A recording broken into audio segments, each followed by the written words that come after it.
All right, it is 5:33 on September 23rd, 2025. I'm going to call this meeting of the Morton County Commission to order. Our first item of business will be the Pledge of Allegiance. I pledge allegiance to the flag of the United States of America and to the republic for which it stands, one nation, under God, indivisible, with liberty and justice for all.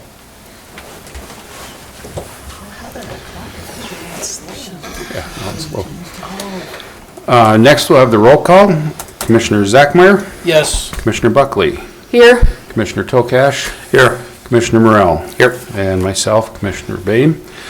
We also have Auditor Roan up here at the front.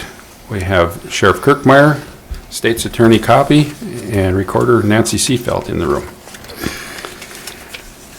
Next, and Assistant State's Attorney Chase Lingo.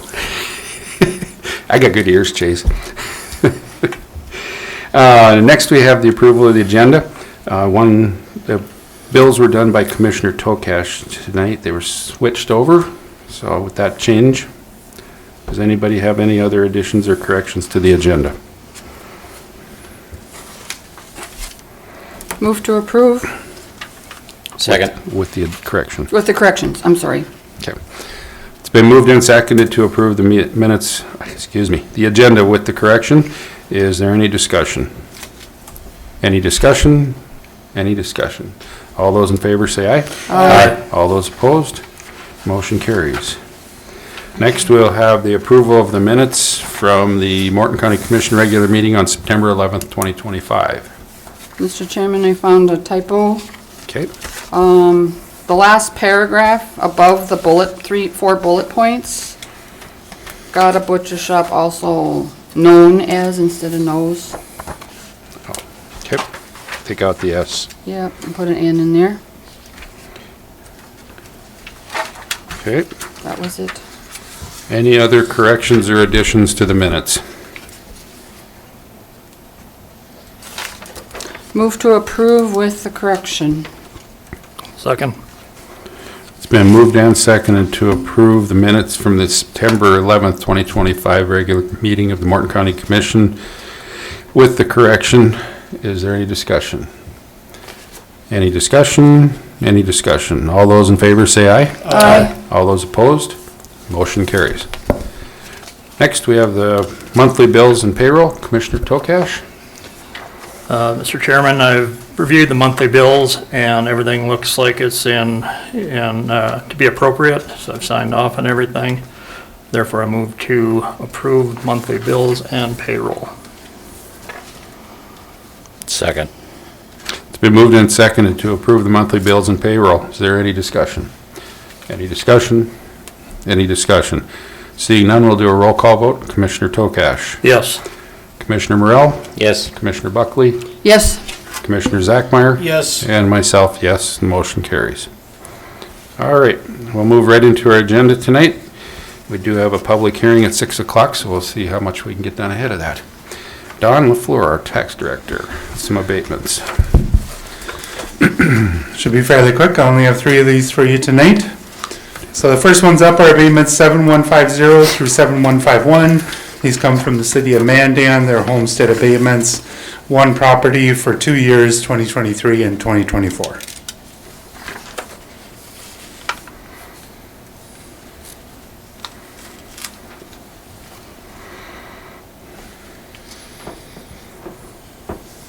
Mr. Chair, I move to approve abatements number 7150, 7151 for the years of 2023 and 2024 respectively for homestead abatement.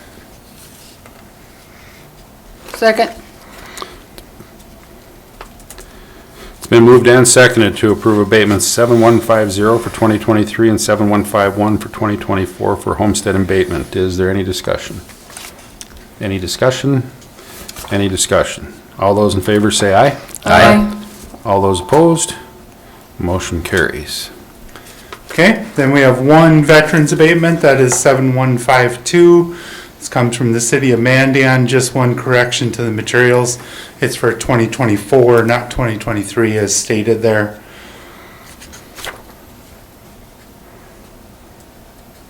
Is it going to be correct on the papers I assign? Should be. I just messed it up when I put it on the agenda. Okay, well, we'll take a look to make sure it's right. Mr. Chairman, I move to recommend, or to approve Veterans Abatement 7152 for the year 2024. Second. Been moved and seconded to approve abatement 7152 for veterans abatement for 2024. Is there any discussion? Any discussion? Any discussion? All those in favor say aye. Aye. All those opposed?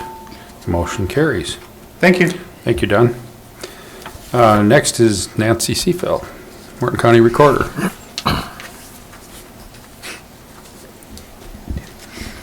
Good evening, Chairman Nathan and Commission. I am here tonight to request or ask for approval for out-of-state travel to the PRIA Symposium in Virginia Beach in February. This would be my 5th year attending. It is the Property Records Industry Association, which is a lot of the recorders from around the United States and the vendors that we work with that supply our programming and different supplies and stuff we use in our office. We attend the conference together. They don't sell us stuff, so we're working with the vendors to work better together, give each other information of what would make our lives easier in the office, and just create better relationships. We actually had one of these people we met come up to North Dakota and present at our recorders conference this year for us. And last year, 4 of the recorders from North Dakota, including myself, actually led one of the sessions when we were in San Antonio last year.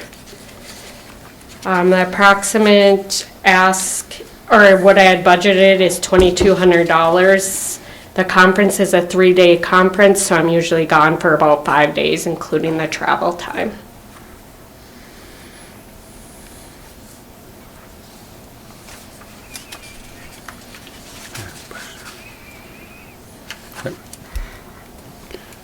Commissioners have any questions for Nancy?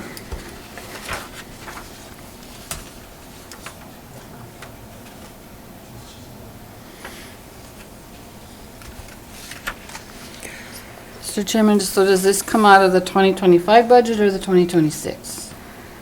It's the 2026. Okay. It's 26.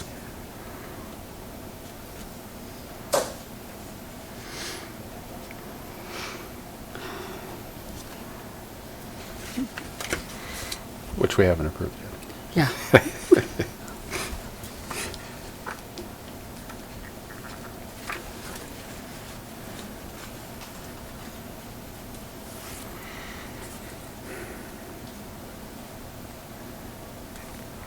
Might not be too nice there that time of the year.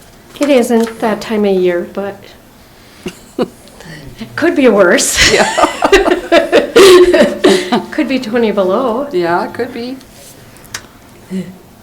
Mr. Chairman, I move to approve out-of-state travel for Ms. Seefeld for the week of February 23rd, 2026 to Virginia Beach, Virginia for the PRA National Winter Symposium.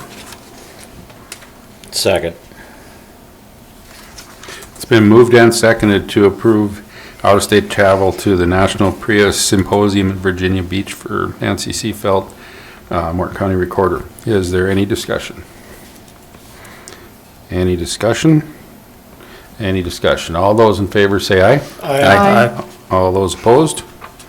Motion carries. Thank you. Thank you, Nancy. And next we have Heidi Hamilton with the Morton County Emergency Management.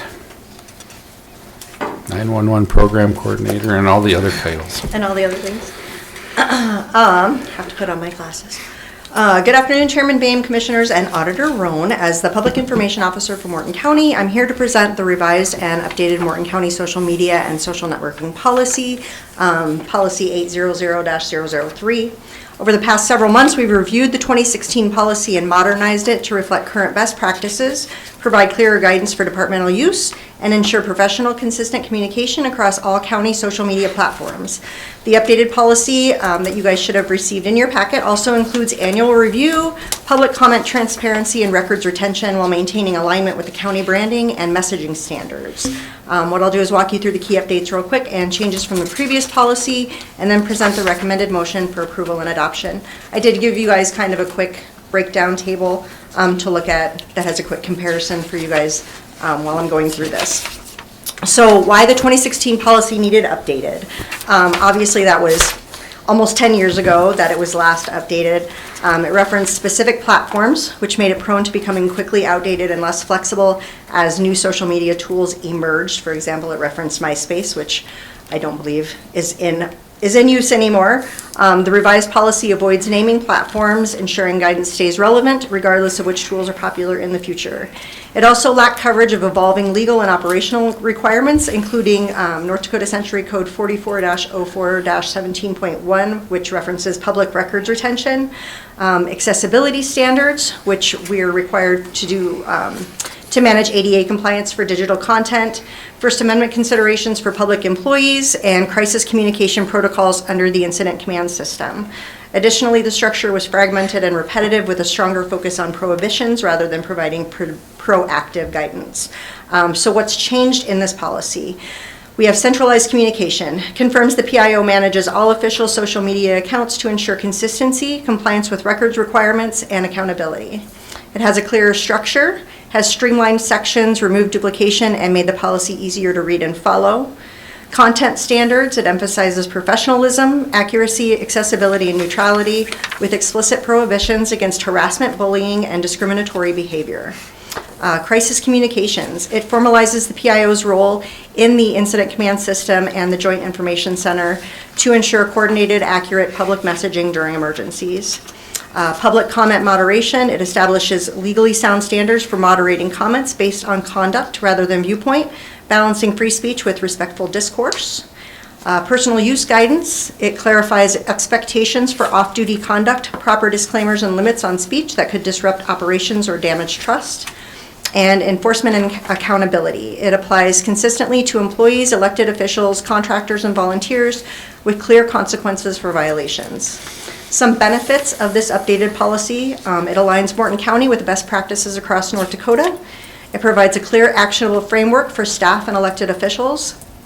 It protects the county's reputation while safeguarding free speech rights. It strengthens compliance with public records, moderation standards, and North Dakota law. And it ensures professional, consistent, and transparent communication across all platforms. This update modernizes and simplifies Morton County's social media approach. It shifts the focus from restrictions to centralized management, proactive support, and clear guidance, ensuring all communications reflect the professionalism, transparency, and trust the community expects. Therefore, I recommend and respectfully request a motion to approve and adopt the updated Morton County Social Media and Social Networking Policy 800-003 as presented. And I can take questions. So, Mr. Chairman, Heidi, next time can you like highlight or underline what you changed? We didn't take the policy and like line by line and change it. Okay. It would have essentially been a cross. I mean, as we kind of revamped the entire policy. So it would have been a cross out, like we just would have had a red policy. Okay. And then the policy next to it. So Cheryl and I had discussed that. Okay. There was enough changes as far as format and construction that it just would have been pretty much one big red line. So that's where I was trying to come with that comparison to put stuff side by side and kind of tell you what the major differences are. The previous policy was basically a one-page kind of, this is a very simple explanation of what you can't do or what you're expected not to do with social media instead of all of the additional guidance as far as how to communicate with the PIO within the organization, trying to keep the message consistent and clear, all the standards, accessibility, that kind of thing that was missing from that original policy. Okay. Basically, it's brand new. It is essentially brand new, Essentially brand new. just with the same number. It just has been so long since it's been redone, and they did change the format. Cheryl said she changed the format, the way that they were doing the policies. Oh, okay. So the format had changed a little bit as well.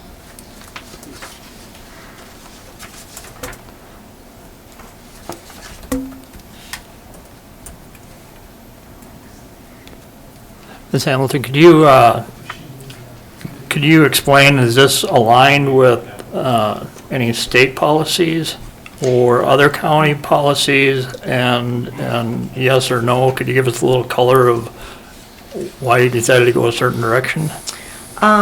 There were certain things that needed to be included in it. We did look into kind of what other counties in the state were using, kind of what the standards were in the state, and that included the records retention, mentioning that in there, as far as ADA accessibility were required to, there are laws regarding that. The hard part is that not everybody has a PIO or has a designated PIO. So that, the function of that was a little bit different. And so we had to be careful what we used as around that as well.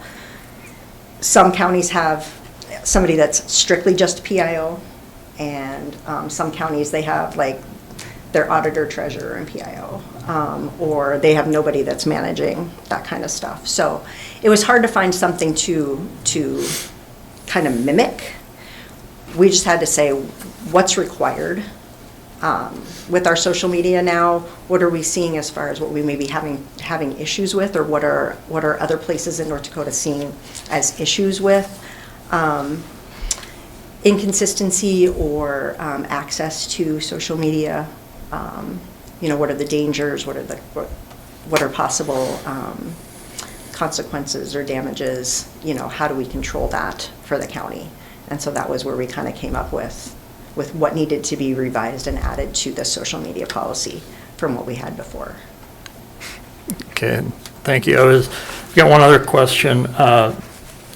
You refer to crisis and incident management and elevating the role of PIO and disseminating information, and I agree with all that, but it refers to incident command system structure. Could you explain that? Because my goal, and I think everyone's goal, should be timely and accurate information Correct. that we're putting out. And if you can't be available at all times, explain the structure that would happen when you're gone.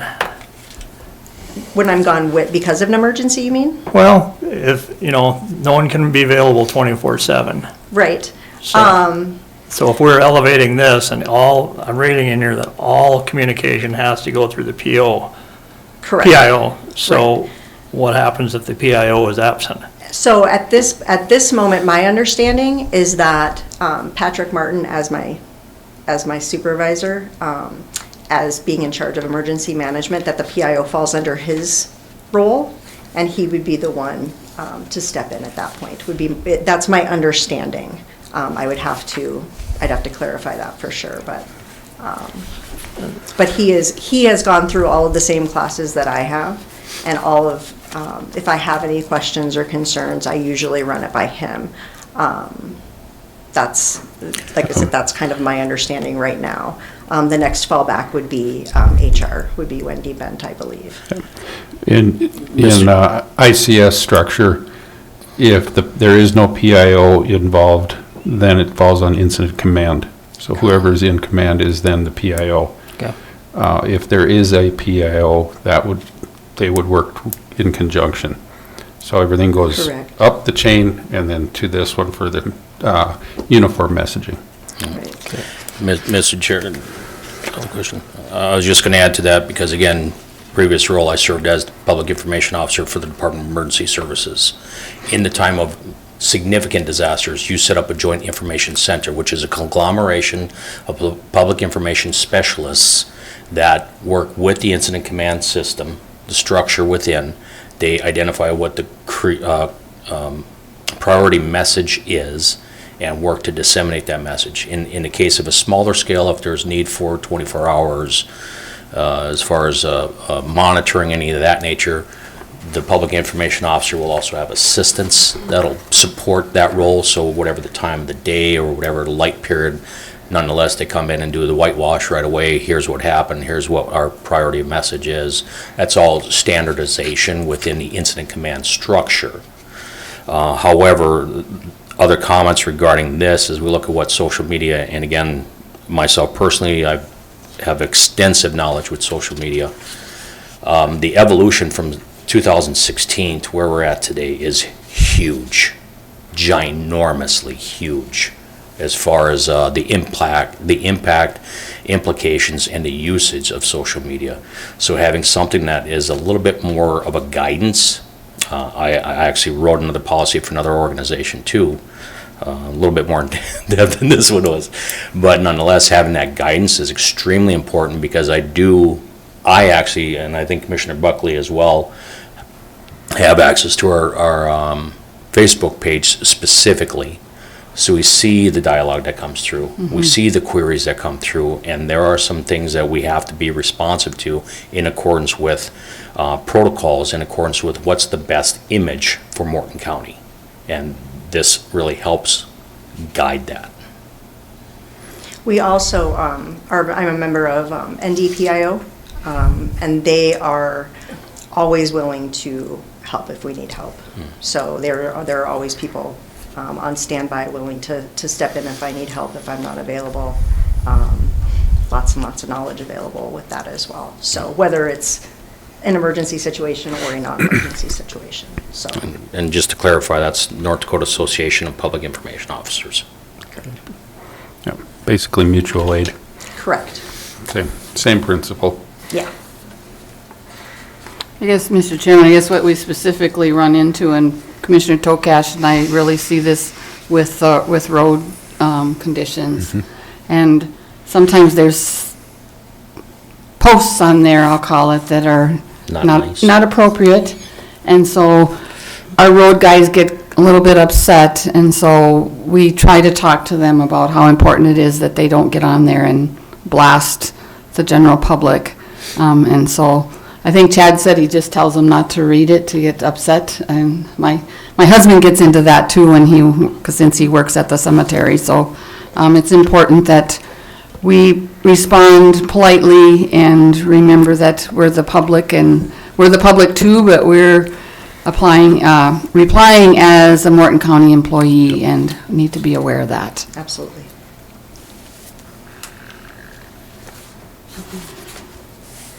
And I guess, I don't know, I get like notices when there's things that come on, and it's nice. What I like is that it says, we'll get back to you shortly, because somebody can't always reply to a certain situation right away. Yeah. You know, it might have to do with roads, it might have to do with social services, so we need to make sure that the right person is responding. Yes. Yep. Part of my job description includes being available in case of emergency situations as well. So I do receive those notifications on my phone through those social media accounts. So I do get notification if somebody leaves a message or was to post something and tag us. I do get that information. So I'm able to respond to it even if I'm not in the office. The messaging that also comes in specifically through our Facebook page, and our Instagram is still working through the spam elements on that, but on the Facebook page, we do get messages from the public, and some of them are just standard inquiries, but some are also asking a little bit more, shall we say, investigation as to certain actions or activities, and we obviously take that very sincerely, very, very effectively, and we take it to heart and we look into it. So again, this also adds to that guidance for not only our current public information officer, but all of our department heads, all of our staff in each of the respective agencies, to include our elected officials and their departments as well. But it also provides that same guidance on a unified platform for all of us. And the reason I brought my question up to begin with is when it talks about crisis and incident management, and words mean something, but it's all public communications during emergencies, disasters, and critical incidents are going to be managed through the PIO. And again, totally support PIO being involved, but at the same time, I think of prior incidents, DAPL, whatever, and, obviously PIO is going to be involved, but at the same time, we can have law enforcement officers that are going to have a microphone stuffed in their face. And we all have to be mindful about what we're doing, but I don't want a policy to the point that if they say a word, they're going to be in trouble, that they're violating the policy. Right, and I don't think that's the, It's not the intent, The I intent, believe, but correct. it does say all. That's why I said It, words mean something. once the incident command system is set up, the PIO reports to the incident commander or unified command. So it wouldn't be, just me sending out messages. Everything has to go through that unified command. At that point, if that's how it was. If it was an incident with Mandan would be point, and Morton County, I would be support. I would be backup if she needed anything, and I would be sharing that joint message. So it always depends on where that incident is or who is in charge of that incident. If it was something that was going through the Morton County Sheriff's Office, and they were incident command, then that's who I would work with as well, and whoever they were using as their public information. I think another part of this, though, that's kind of ties in what Commissioner Tokash is referencing, is this is that initial guidance or revision of a needed guidance. The next step, of course, is awareness and training.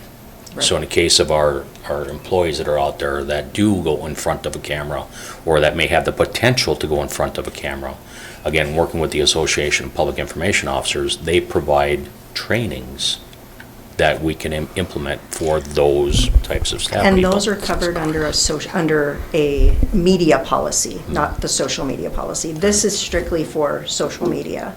When you're talking about media relations, that is actually a separate policy, and that's another policy that's being kind of looked at and reviewed right now. So that carries a separate set of guidelines. This is was strictly meant for social media platforms.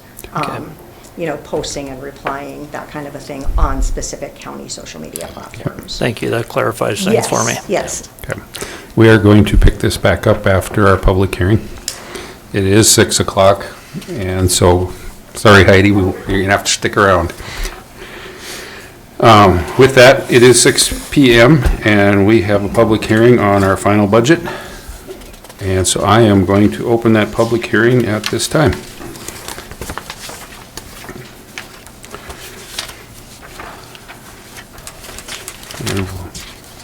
So with that, I guess there's nobody online, is there? There is, okay.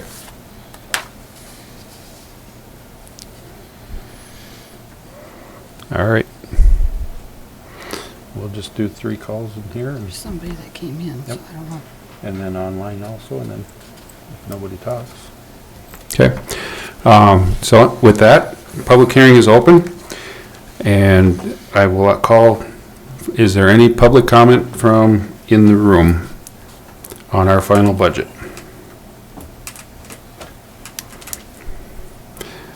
Any public comment on our final budget?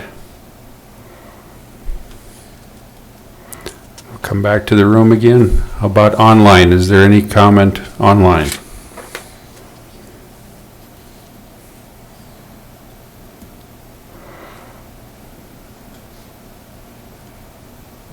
Okay. Second call for online public comment.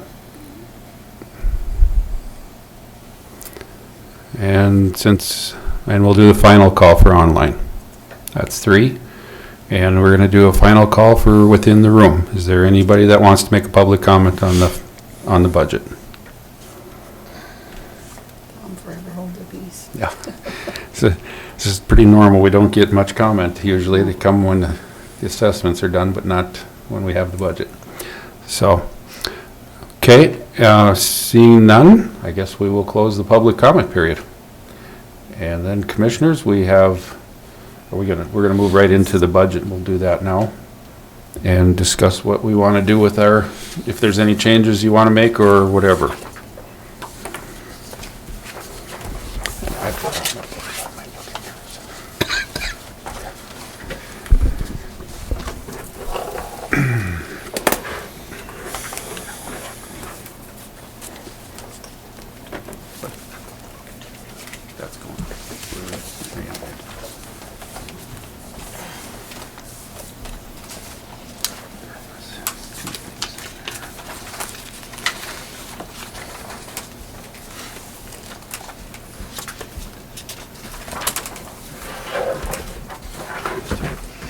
All right, commissioners?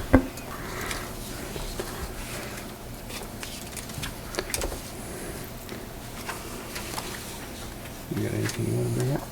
Okay. So Sheriff Kirkmeyer, I had a couple of questions for you, if you want to come up to the mic.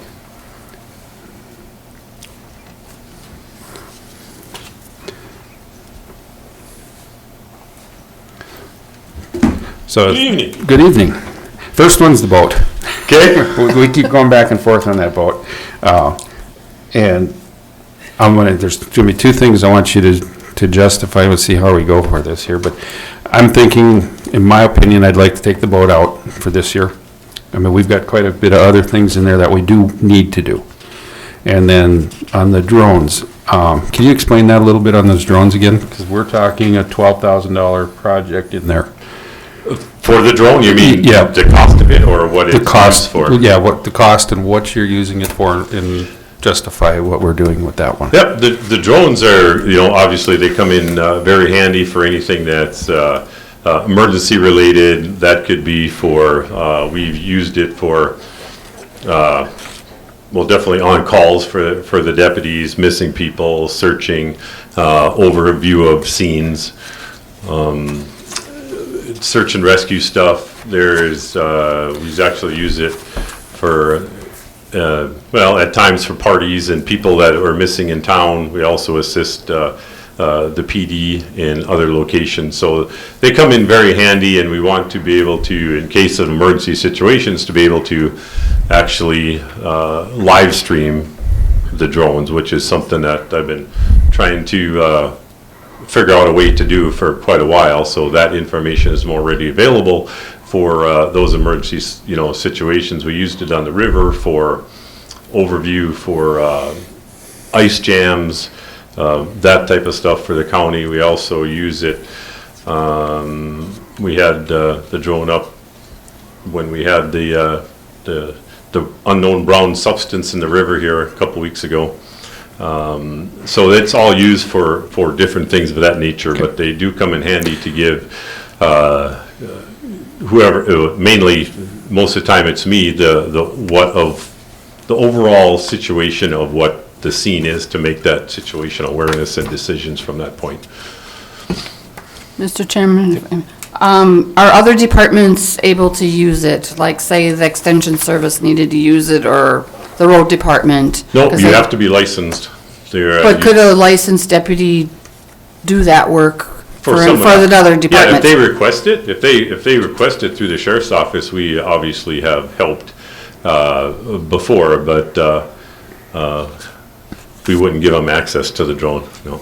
No, I was yeah. wondering if a deputy would be able to, like, say we've got big storm and there's somebody stuck out there, and we'd be able to. Obviously, they come in handy, I mean, for that type of thing, but it's weather dependent too, cold, rain, wind, it all makes a difference on when you can do this, and I guess the accessibility of it. But the deputies are, we have 4 that are actually licensed as pilots here, so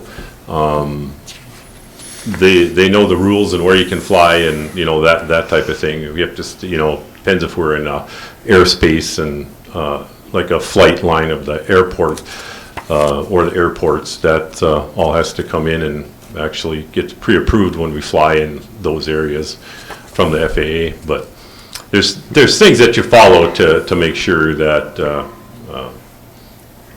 it's done correctly. Was this a replacement drone for what you have, or is this in addition to what you currently have? This would be, there's two of them that are outdated now that because of battery, they only last so long because of battery life and the technology that you have, like you gotta have parachutes on them now, for if you're flying over public, like we use it over Country Fest. That type of thing. It's used out there for overall watch, for doing the perimeter stuff and everything out there.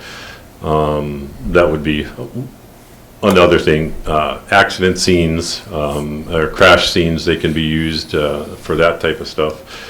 There's many uses for them, and they come in very handy. So this one would replace, well, two of them that would be basically taken out of service due to the fact that they're older and you can't get batteries for some of them anymore. So they only last, unfortunately, they only last for so long with technology coming up, and they need to be replaced. So you're replacing two older ones with one, and then you'd have how many total? Then we have two others, so there'd be three. Three total. Have you looked at any other funding sources, grants or anything to help out with that? Yep, I actually put in for the state Homeland Security one, and that one was, just last week, was denied because they had like 17 million in requests, and so not enough money for the requests that are out there. So that was one. I also have a few other options to look at, but that all encompasses the drone program, and I think the $12,000 that's out there it's very a very good what am I looking for, the right word, it helps. It's very beneficial, I should say, for what we're trying to accomplish as a sheriff's office and the assistance to the public. A return on investment? That too, yeah. Would, Mr. Chair, sir, would Mantef qualify for this? Multi-agency task force? Oh, if they needed it, or what? No, for a funding stream. I don't think so. I don't know if it's really been discussed with Mantef, because of the other things that they're trying to accomplish. Right. But obviously, it's available if we need it.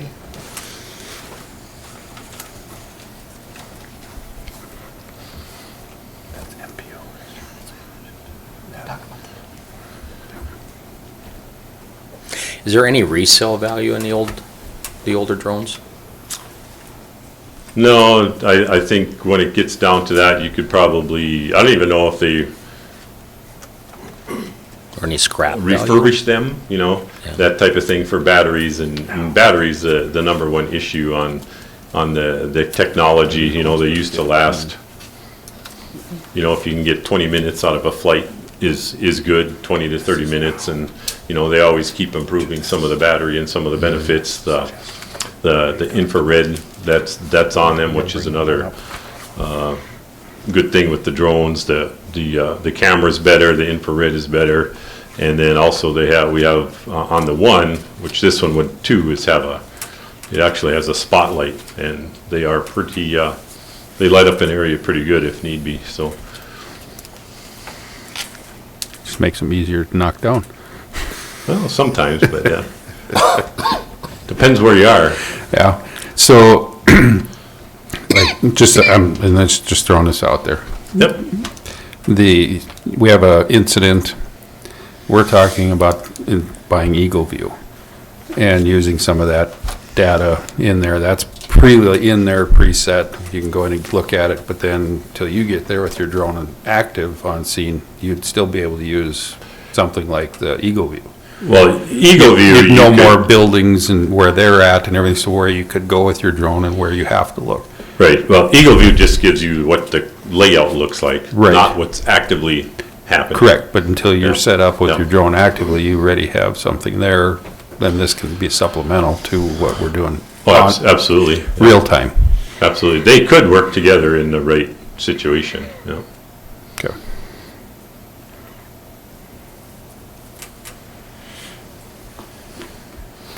So then it was 12,000 for the drone and then the 6,000 for the training and licensing for And sure? and mainly that's for the live streaming part of it.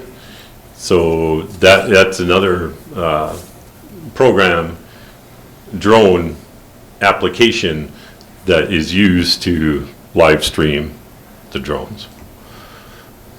And it would actually work with, well, depends on, well, it would work with any of them, any of the in-car cameras and that stuff that we're also looking at.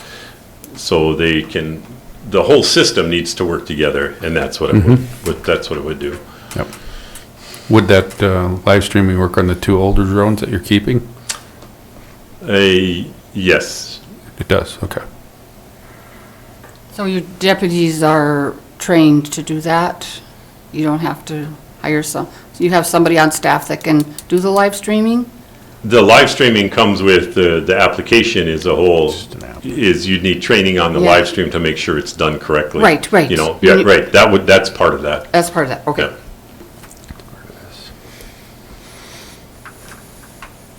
And the drone itself is 12,000.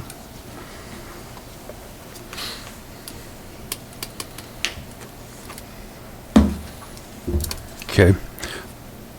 Anybody else have any questions for Sheriff Kirkmeyer while he's up here? I mean, he's not leaving, so. No, I know you had a question on the boat too. I don't know if we talked about that, but Yeah, oh, and you had mentioned earlier too, that's the one thing, if we have to take care of some of this other stuff that's really important, that'd be the one on the bottom of the list for right now. yeah, that would be the least priority, but it's a priority based on what we have for the river and the response. And, you know, and part of this would be to sell the other boat that we have, so we have something that's more workable on the river. And that's the whole access, or the whole point of this is trying to get access and be able to respond on the river at a location. And then the point would be to actually try to find a slip out there so that this boat could be kept out more accessible and make, I guess, greater appearance on the river than what we have been. Do you know what slip rental is? I don't, so I don't know if anybody else. Well, it all knows. I depends don't have a boat, so I don't on know. who we It's not talk cheap. to and who you can get, but it's anywhere from $600 maybe to $1,200, you know, depending on the location. A month. Yeah, and it'd have to be pretty, Is that a month or is it for the summer or? Well, That's typically for a month. Okay, I don't know, so. Yep. And it's typically, and again, location might make a difference, but it's No. pretty safely over 1,000 a month. The advantage, primary advantage of a slip is easy deployment. However, you still got mobilization to get to the slip. yeah. The big thing is you gotta have the slip in the right, I mean, there's only so many locations you can go to and so many that are available, but it's better than trying to get a boat out of Building D and take it over there where it takes 45 minutes, you know, to be able to do it. yeah. It's been something that we've been working on, you know, I guess the past budgets, it's always been in there too. And to get it in there so we could try to improve some of the presence on the river. Right. And we still have mutual aid. And other places, because that wouldn't be the only place, it'd be Sweetbriar, Harmon Lake, any place that you need a boat to go to, you know, obviously they're mobile and they can be moved if needed. Okay. Any other questions or comments at this time? Not for the sheriff right now, not Not for me. Not for the sheriff, no? Okay. He might be back. All right, thank you. Okay, one of the other requests, well, two of them that we were, one of them was the MPO. Had a request for 15,000 when their budget currently sits at 9,500. I had Commissioner Burrell holds that portfolio. We had a little discussion last night, so. So the Man in Progress organization has been working a little bit more diligently in working out into Morton County, and these funds are intended to help promote the efforts across Morton County. The initiation was set up several years before I come aboard on this commission. The most recent action is the Old Red Trail Committee has disbanded, and they've asked the Man in Progress organization to take it over, which that board has done so. So that is a direct connection getting out into our Morton County, is respectively through all but one community, Flasher not being on Old Red Trail. Between that and the Visit Mandan moniker, if you remember when the executive director presented at the previous commission meeting, and I asked him to explain that Visit Mandan, because again, the word Mandan is used, but the emphasis is Mandan is like the gateway to Morton County. So that's, again, the intent for that direct connection. And it's an ongoing assessment within the board itself to see how we can make that outreach across Morton County. These two programs are two of the quickest ones. The other piece that comes into play, and this is what the Man in Progress organization is doing, the executive director is working with the morning program. So I'm working, so I don't know what the exact name of it. I believe it's the on K-Fire. No, it's on KX. It's on KX. But the morning program where he promotes various activities, and most recently was promoting fall camping, and hit several of our communities as destinations for fall camping. So again, the outreach is there. It's growing. The request for the 15,000 came in after we received all these other larger requests, so that's where we have to juggle which is a better suit for the expenditures. I think, Don, what we have originally was at 10,000 or 9,500? For what? For the MPO. It's 9,500. 9,500. So figuring out where we want to go with that, can we hit that full 15,000, and let's see where the other needs are at and make that decision.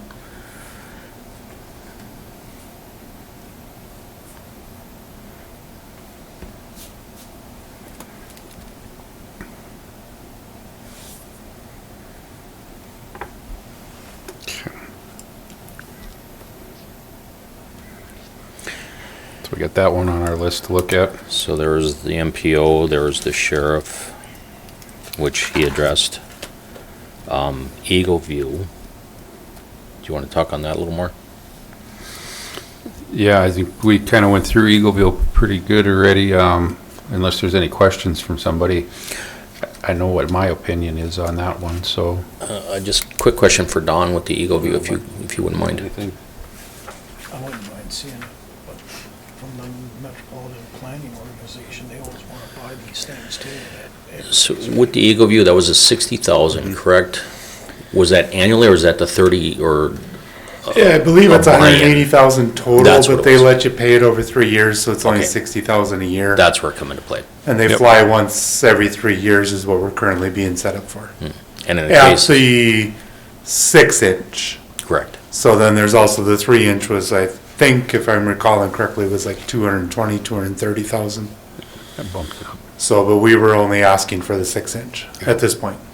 And in the case of an emergency or something of natural disaster, they would be willing to fly that area for free so we can get up-to-date data. Yeah, according to their rules, there are limitations on that. I think the tornado has to be F4, F5 Okay. size before So they they would said. fly. Yep. And then I think there was some restrictions on the flooding part of it too, but as long as it meets the rules that they have, yes, they would fly it free of charge for the county. Okay. We can always request other flights, we just have to pay for it. Sure. And then, do you know that City Mandan, did they move forward with they're working on a 1-inch? They were discussing 1 inch. I'm not sure if they pulled the trigger on that because they're scheduled to do another flight along with us next year, Okay, as long as this moves forward. yeah. Mr. Chairman, I guess, are you done, Ray? What happens after the 3 years then? Then we would have another contract to do another flight. Okay, So we would sign the the contract. once contract every 3 years? Okay. Yep. And you consider the size of Morton County, it's not gonna fly. It's gonna take a while. That cost is actually not that bad when you consider the size. But some of it's not gonna change that No. much Nope. either. Parts don't, but, looking back at the photography we have access to with Mandan, there's new homes have come in since they did it in 23, I think was the last time they did it. So you look at the imagery and you won't see anything, but, there's a home there. So, I mean, things do change. It just depends on what you're looking at, what you're after. Once we get towards the end of the contract, then you're talking about 3-year-old imagery. Right. And Mr. just thought of this also, again, refresh me if they also provide obliques with this imagery as well, correct? Yep, 45-degree angle from all 4 directions. All right, which right now we don't have. Not other than what Mandan has already done, which covers some of the county, because they cover the ETZ and then out by the Mandan airport, so we have been able to use the Mandan imagery for quite a bit of the county stuff.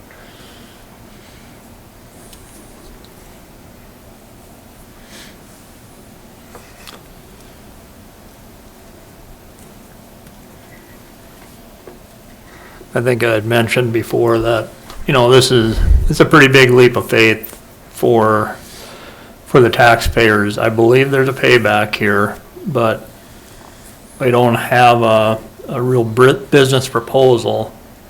And we're being asked to spend $60,000 a year for the first 3 years, and guaranteed the price will go up from there for continued use of this. The questions that I asked before are, can other departments use it? And yes, there's anyone who works for the county will have access to it, correct? Yes. Okay, so, what other departments have a use for this? I'm thinking, weed board, I'm thinking the weed board might not be a good example, other than, since we're only flying once every 3 years. Parks, If it would be Parks would be one, yep. Parks would be one, but, if we're only flying once every 3 years, it's quite a delay in between. So, we don't really have a business proposal. We know we're gonna have ongoing costs. We don't really know a lot as far as where we're going to reduce expenses to offset these costs. Those are the things that I'm looking for all the time when we're tying into something that it's nice to have, but where's the payback? Yeah, and the trick's gonna be, if we move forward with it, once it's out there and other departments have access to it, will they find use cases?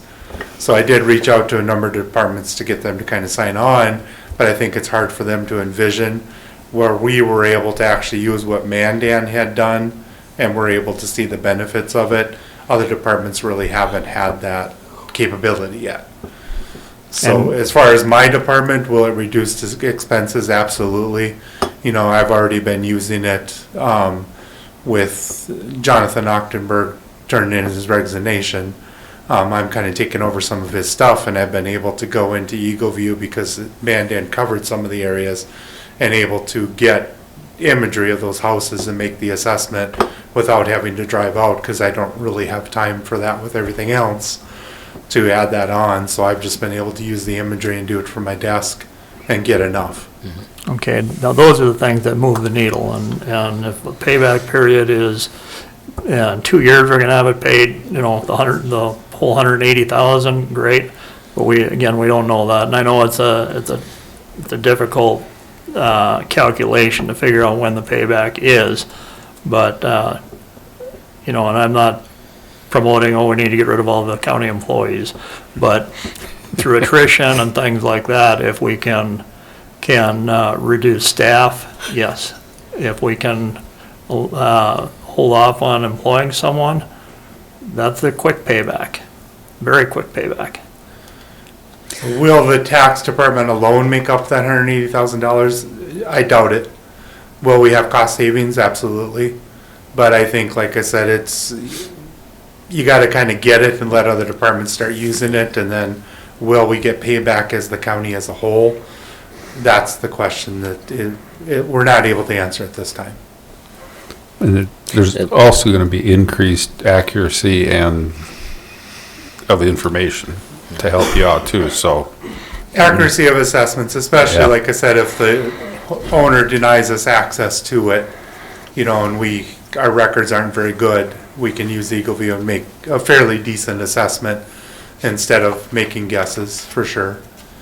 And then going forward, once we've gotten through the county, then we'll be able to do a lot more desk reviews.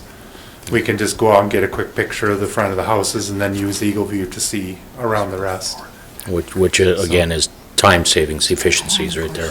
Yep. So from my department's standpoint, like I said, now other departments, will they find use cases for it? We talked about putting it on the Morton County parcel map where the public will be able to have access to it and have that imagery available. They wouldn't get the oblique, but the top down is a lot better in the areas outside of Mandan. It gets pretty fuzzy. So this will be a lot better imagery on there. And then, you guys discussed already the sheriff's ability to use it with 911. It certainly can be tied into their system and put in there. And then will other departments, I think emergency management has been on board from the very beginning. I think they have a lot of interest in it. But will highway and some of those others find uses? That's what's uncertain at this point.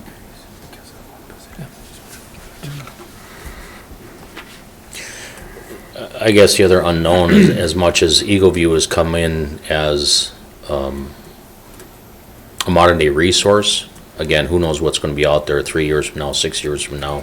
That'd be even greater, better for less money. We don't know that until that time comes, just like this came into play. Yeah, right now, when we found in doing the RFP is they're pretty much the only player in the game for this sort of thing. Others certainly do imagery for different purposes, but they do it on their schedule. To get this really to be effective, you need leaves off, snow gone, and that's Eagle View will do that.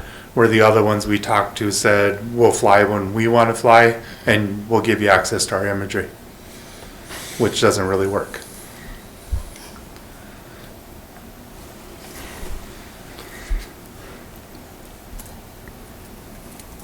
Will they fly specific areas at our request? Let's say we've got a road project, a bridge project, anything like that, and we need to justify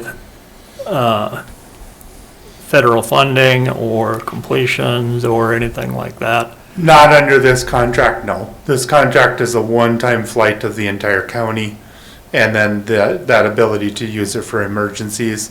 But what you're talking about is a non-emergency, so Eagle View would probably be open, but you would be a different contract and it would cost the county to do it. Okay. So you don't know those costs at all to do I something like that? haven't discussed that sort of thing with them. Okay. no. But Don, if we have, I don't know, a bridge that we know we're gonna have to have done, would they be able to do it while they're flying?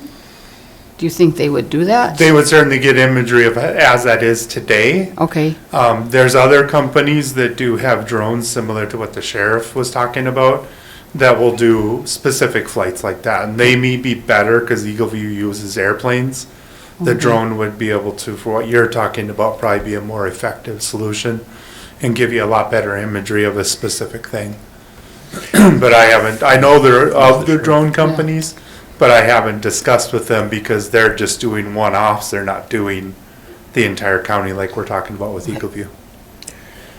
If you want a specific building flowing, they will do it. But if you want the entire area, no, that's beyond what the drone can do. The plane. That actually brings to mind of the synergies with the sheriff's department. the deputies out there. If that's, we're just talking loud here, but if that synergies with the sheriff's department, if a deputy is in the area and has a drone accessible, that could be in a case-by-case basis like that, could be prearranged, and yeah, definitely. And photos are one thing, we can do that with a drone. And if you got the right technology on a drone, you can get dimensional information and all the other things that go along with that. So I don't know what we're improving on the when it sheriff's comes- side and how it ties into this, and When it comes to bridges and roads, I would probably defer to John on that, on exactly what is needed to certify those. Whether a drone could do it, or whether they need a vehicle or a human inspection to get that done to the Fed's standards.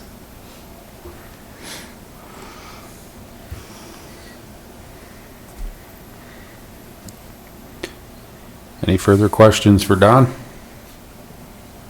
Not at this time? Okay, thanks, Don. So the other two there's two other ones that had bigger increases. I guess if there's any questions on them, we do have the state's attorney and John here, so would be your roads and your state's attorney. We had, and I can start with the state's attorneys.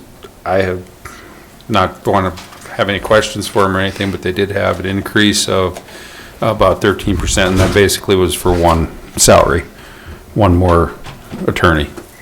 And so I don't know, does anybody have any questions there or anything like that? And I'm kind of hitting the ones that had the bigger increases. I mean, Chase, I don't think it was an attorney. Weren't we talking an investigator? Oh, it was an investigator, Chase, that's right. please? Sorry, I misspoke.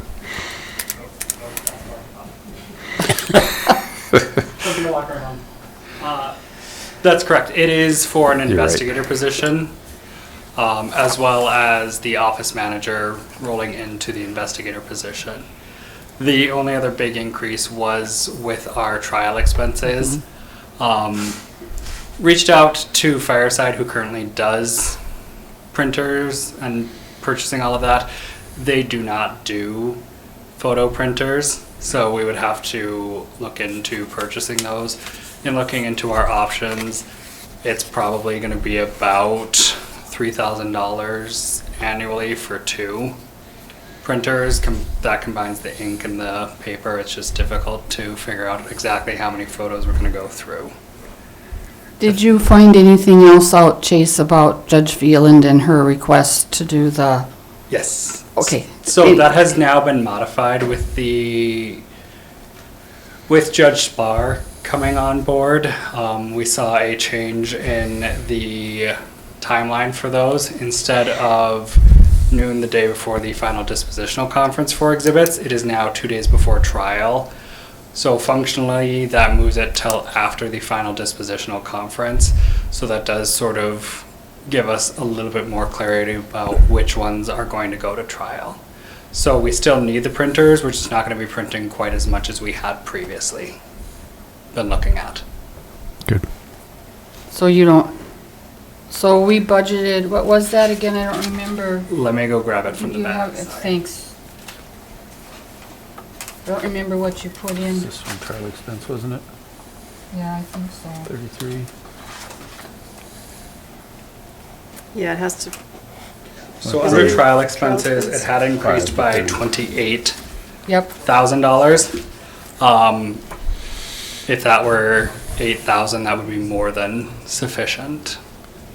Looking at some of the options for printers, they're running about $6,000 to $1,000 depending upon our needs for those, and then ink and paper for it. So you're saying decrease that one to 8,000 would probably be plenty? Right, for this, at this time? So decreasing it to decreasing the increase to 8,000, increasing the total even to just 13. 10 to 13 would be appropriate. So an additional 5 to 8,000 we should be able to manage there.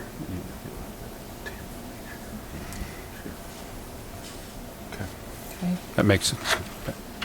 Because if we start running into situations where near the end of next year, we're having an issue with, oh, well, we don't have enough, we can start prioritizing Yep. some of our bigger trials for using The a color. nicer printer.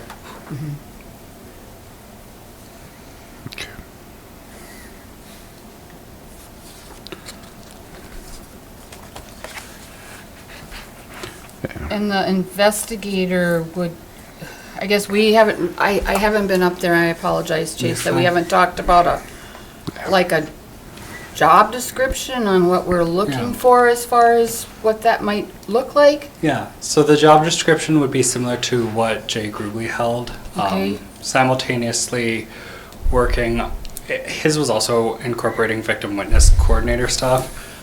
It would dial that role back a fair bit. But the ability to go out and follow up with locations to get video for us. For example, law enforcement investigating GSIs sometimes don't grab videos from the bar that the individuals were at, because that's not their focus at the time. Their focus is on collecting a rape kit. So sometimes us going to law enforcement to go get it, they are obviously just as busy as we are, and sending another patrol officer to go collect that video can take them away from a stabbing. Whereas if we have an investigator, we can task that investigator without making one of the attorneys a witness, essentially. So they would combine that role with the office manager position currently being held by my legal assistant. So they would also be doing budgeting, doing payroll, handling inter-office issues in close coordination with myself and State's Attorney Copy. Essentially decentralizing that role from a legal assistant. So you think we're sure that we need 90,000 for that salary? In speaking with law enforcement officers who have expressed an interest in that position, yes. That's a, Well, how much do they make now? They would not disclose that. Well, we can look it up. You can. But looking at investigator positions with Mandan PD, looking at investigator positions with sheriffs and highway patrol officers. Would this person may or may not be an attorney? They would not be an attorney. Okay. They would be law enforcement, but don't necessarily have to be. There'd be Yeah. a preference towards them being law enforcement so that we could send them into situations that law enforcement would already have the authority to do, but and then tie them together with an office manager position on top of that, which I've been in Isn't enough lot. offices, I don't want that position. Rounded as it now. Yeah, right. So, Mr. Chairman, I don't see that office management working. the Right, office you- manager position? You're either gonna have more or less, I mean, there is no other better word, you're gonna end up either with an incompetent office manager or an incompetent investigator. and we can look at splitting that role back out for certain things. Purchasing can be delegated from that office manager to another individual. It's mostly just looking at the budgeting stuff as far as signing off on payroll, signing off on purchases and those sorts of things, as well as handling inter-office conflict. Mr. Chairman, I'm not seeing an investigator doing that. No, he said he would split it off, yeah. Well, then, we're at 90,000, something's gonna end up giving, you're either gonna have an office manager or you're not gonna have enough money for an investigator.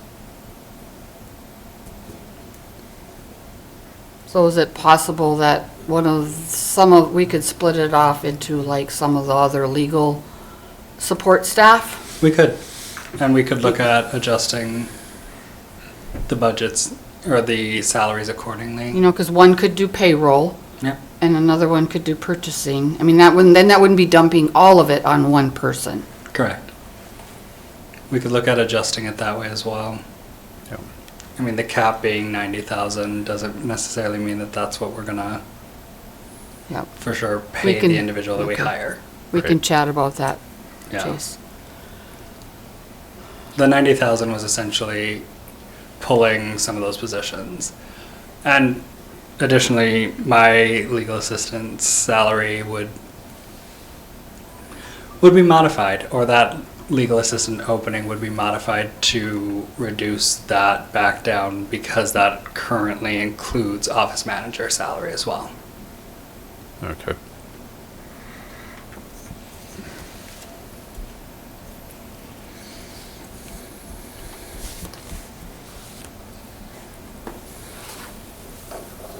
Yeah, I know. Okay. Any other questions for Chase at this moment? Okay. Thanks, Chase. Thank you, Chase.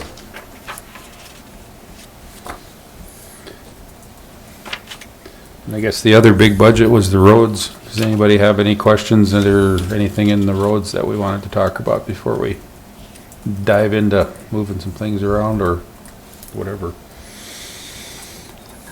23, if I remember right. For some reason, I saw it.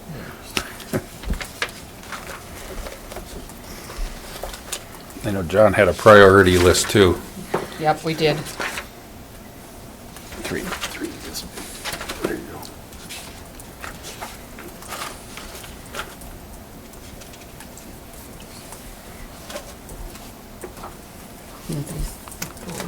It's 23, excuse me, it's number 23 in your book.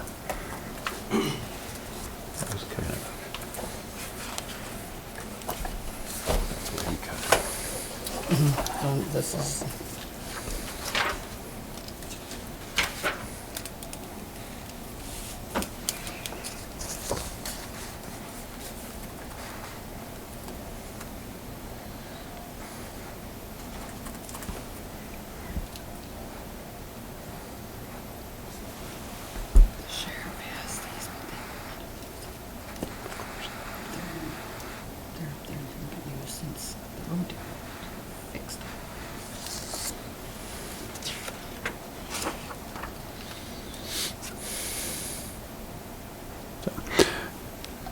Anybody have any questions on the road budget? Just looking at his budget, Mr. Chair, and just see the biggest increase, I mean, there's a lot of decreases, but the biggest increase is obviously for the capital outlay, and if I remember correctly, you had that prioritized for equipment, which you gave us that listing also. It's about the third page back or fourth one.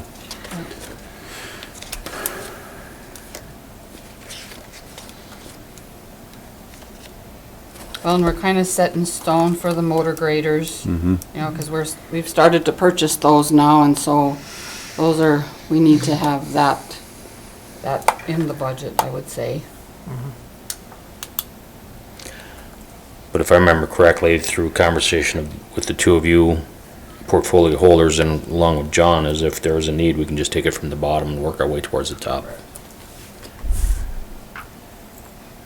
Yeah, our biggest expenses, and John, you can, I know we've talked about this during previous meetings, but, the biggest expenses is the year where we're having to purchase a couple of motor graders.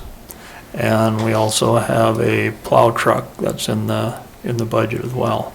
And, just, if you could comment just a little bit on the need for that truck and a little color around just the motor graders just briefly. Okay, yes, as Commissioner Buckley had said, that we are in the process of buying all of our motor graders, and one of the last ones that we're leasing was going back. And so going forward with, since we do own them, we do have some flexibility if we want to get rid of them after a certain period, or if we need to hang on to them for a couple of years, we do have that flexibility. Up until now, once that lease was up, we had to turn them back no matter how many hours were on them. As far as our snowplow trucks, we have our snowplow trucks are primarily our internationals that are 2012 models, and we're trying to switch those out because we bought them all the same year, And we're getting to a point where, obviously they've been off of warranty for many, many years. And when we have an issue with one, we can be pretty sure we're going to have the same issue with all of them. Here about 3 weeks ago, we had 3 of them in the shop the same week for the same item. And because we were using them for hauling gravel.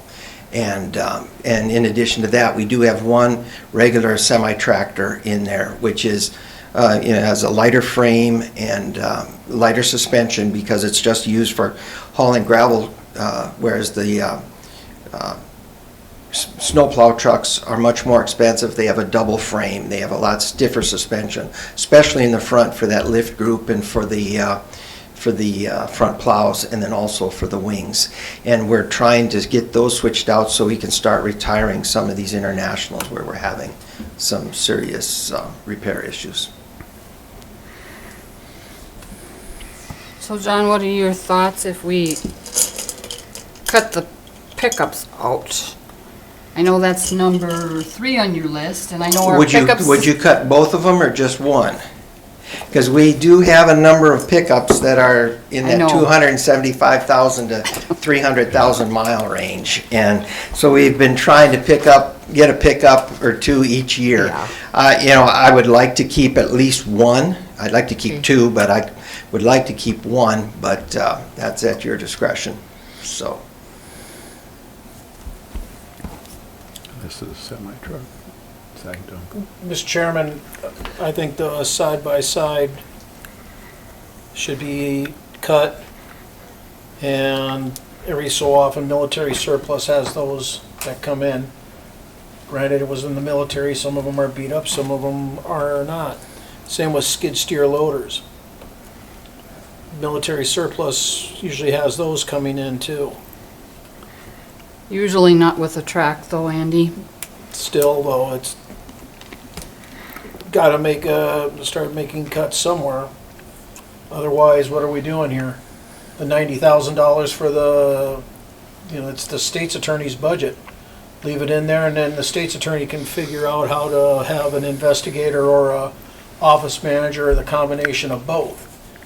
And then the state's attorney, between the human resource director, can come up with a plan. I mean, whatever the plan would be. But skid steer loader, is that an absolute necessity right now? I believe the pickups are. Motor graders are already spoken for. Number 1 was a low boy trailer with a back beaver tail. And there's trucks, 185,000 from the trucks testimony we just had. I can roll with that. But $25,000 for a side-by-side and the skid steer loader. Then down below you got the bat wing mower and the rubber tire. No, those have a 0 next to them. Those are on our wish list, which we've had for several years, but they're just a 0. How many more years are left on that backhoe though? Just out of curiosity. I can't tell you that. I don't know how old the backhoe. We still use it regularly, and it really hasn't been causing us a lot of trouble. So, I mean, it still has some years in it, so. That's why it's kind of been put on. I do believe that that's an important piece of equipment. I'm not seeing a side-by-side or a skid steer loader being an absolute necessity this year. That's just my opinion. Pickups are. I totally agree. 275,000 on those pickups, and I would disagree with you on the skid steer. Not the necessity, but getting one through military. You're going to get a new one this way that's going to have a warranty. That's going to have a lot of use, where when you go through the military surplus, if they even, you can get them, half the time they don't get out of there before they're snatched up by local friends within that group. But then you lose your warranty and you get a lot of hours on those. Or undersized. Or undersized with, not quite what you need, but that's just my opinion on that one. I'm not saying that that's wrong, but it's just an option. Mm-hmm. I can see where some of the taxpayers do get upset about the constant buying of new. I would agree with potentially getting rid of the backhoe. That's an item, as we talked about it, in a road commission meeting. It's an item that it would be nice to upgrade, but is it necessary at this point? Probably not. The skid steer, again, I can see where that, or track skid steer would be, very beneficial to jobs, and quite frankly, it offsets some of the costs of using a larger piece of equipment at times. And we do use both of our skid steers Yeah. almost continuously through the summer, be it bridge projects and grading projects as well, so. It does offset some of those costs, and I think that's a smart purchase. And I don't doubt we could possibly get something off of government surplus, but is it what we need? Do we require? Probably not. The rest of the items in there, pickups, again, I know it's nice to cut, but at the same time, when we're dealing with pickups that are over 250,000 miles, we're putting a lot of money into them. To John, you have the snowplow truck on there, but down on number 7, the last one is trucks for 185. What's That's the a difference? regular semi-tractor. So it has Semi-tractor. the lighter frame, and we would use it for hauling one of the new, we bought the couple gravel trailers last year. Okay. So that's what you would use to pull? We would use for that and then retire, or we would just maintain the, one of the better condition Internationals to use it for plowing, since it has the heavier frame, and then use this newer one for hauling gravel. Okay. And then that way, we're not constantly using the International all year round, incurring all the repairs that we have been seeing over the last 3 or 4 years. The side-by-side, I struggle with that one myself a little bit. And it is handy, I understand that, but for remote areas, then we've trailers and everything else to get it where it needs to go, and I don't know if we need it. But It is nice, we use it for, for example, if you go down County Road 139, they have done a lot of, we've been pulling the shoulders on all of that west of County Road 86, and for each mile, then we have to get locates called in, and I bet they put, I don't know how many hundreds of flags out there for all the utilities, and we as the owner/contractor have to remove all those flags when we're done, and it's really handy for that. We also use it a lot for the drag when we're planting grass afterwards, so we can stabilize the inslopes and things like that.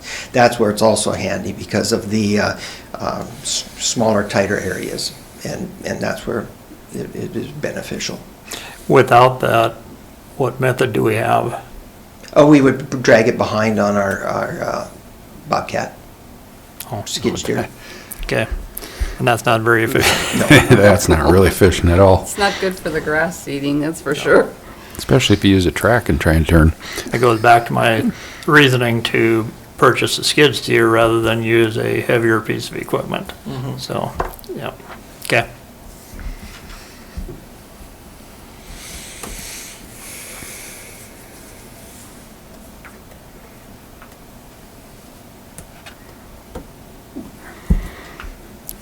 Okay, commissioners, any further questions for John at this moment?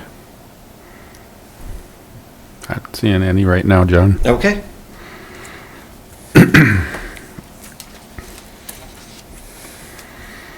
Okay, Nathan, I guess you have the portfolio for extension. Yeah. Will you kind of explain that So- you have an open position and then is there nothing budgeted for it? No, there isn't.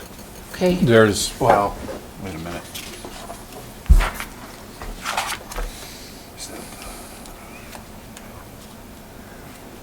I want to make sure, Don, it is that full-time position at 22, or at... You're talking the salary line item? Yeah. Yeah, that 85,850, if you look at the next page, that breaks that down. So there's the current admin over there, Amanda, and there's a full-time position in the budget. And we've just held that. So, currently, we have the FCW and the ANRS positions filled. But We don't have. those are not on this line. No, they're not on that line. Yeah. So, but there is a 4-H position that got eliminated, and that's where this money is still sitting at. We hired Brooke Coons for the 3 months of the summer, as she's a teacher in New Salem. She filled in and helped with the 4-H and keeping all the projects and everything going. So part of that money got used there for her position. Not all of it by any means. But we had kept that open. State has taken the extension, the 4-H position that they had here in Morton County, and they've divvied it up among other county agents to give them salary raises. So right now, there's no state money from extension for that position, but we were holding some of this for whoever we use to help out with our summer 4-H project. So But when are we they- a little bit high on that for that whole time? We might be, but we were hoping to hire somebody to Right. do 4-H. And we haven't gotten to that point yet, because we got Jaden and Cassie hired last June, and then Cassie left us, and now we just got Jeremy hired, and so the office, we're just trying to get everything stabilized before we look at putting that other position in there to help with 4-H. And that's why it wasn't taken out yet. Yeah. Well, Well, and I hope we don't take it out, you Yeah. know, because what we don't know is how long Brooke is gonna continue to do that. correct. I had some discussions with her at the fair, and so, That's- I mean, we can't count on her forever, that she's gonna continue to do that. I mean, she's a full-time teacher, plus she's got, I don't know if she's got a 9-month, probably 11-month, I think she's got 11-month contract. And so she's Yeah, because she kinda does doing it out of the BOAG. goodness of her heart to help us out. Yeah, she does the 11-month contract with the BOAG, so she's Yeah. got summer projects going all the time too, and she kind of fits them in between to get this stuff done with extension. So, so that's why that's in there, if anybody is wondering. And then there's only one support staff? Correct. the present Amanda time? is our only support staff. Yep. Okay.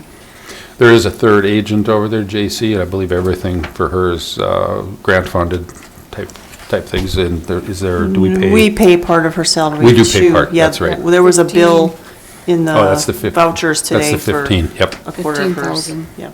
864. Okay, I just had some Yep. questions. Hope I answered them. Yep.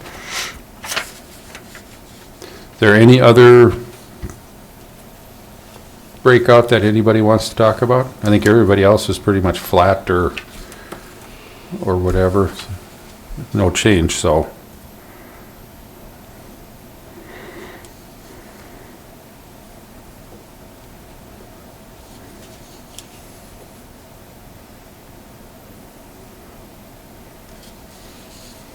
Chase, I have one question. Could we, excuse me, Mr. Go Chairman, ahead. I should ask for permission. Yep, go ahead. The printers, I thought we talked about possibly taking maybe one out into from your, what do they call it, forfeiture fund? Correct. We can also pull from there too. Okay, So if we want to just pull trial expenses, we can just look at pulling from forfeitures as well for those. But we don't want to spend it all. I just Right. wanted a yes or no, Yep. that we could use some of that money, correct, correct? Okay, yes, that is an option we have as well. okay, thank you, Chase.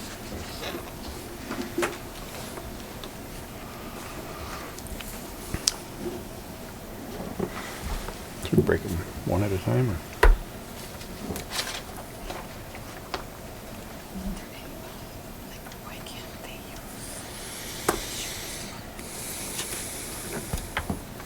Who's got the portfolio for him? Ray? We'll talk about it. So you want to start at the top? I don't know, you guys want to start with MPO? What do you want to do with that one? We were at 95. If there's a change or no change, or so that Dawn can start punching them in. I would consider we take the MPO to 12,000.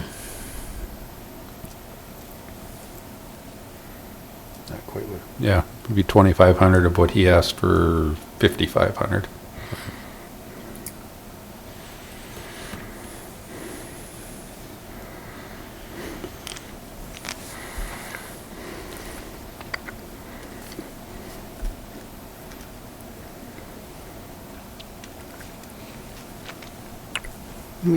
We either gotta, for the Eagle View, we either gotta cut it all, or, because we can't really cut part of it. No.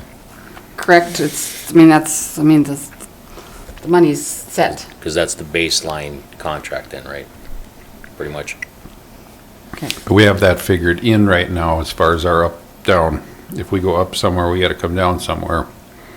Eagle View is figured in, correct? You just can't up the tax levy. At Right. this point, we can still up our budget.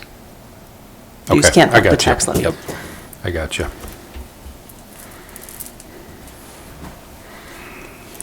I think the Eagle View, it's a hefty expense, first-time expense, but I think the benefits of it will show itself. Just inefficiencies for the office, as well as the use across. Once it's identified what its capabilities are for the rest of the departments, others will see the usefulness of it.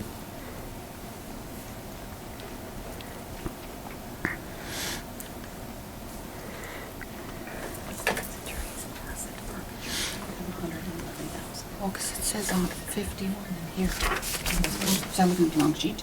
Oh.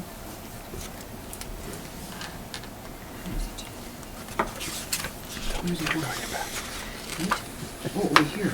That's what I was asking. Okay. But maybe some funds.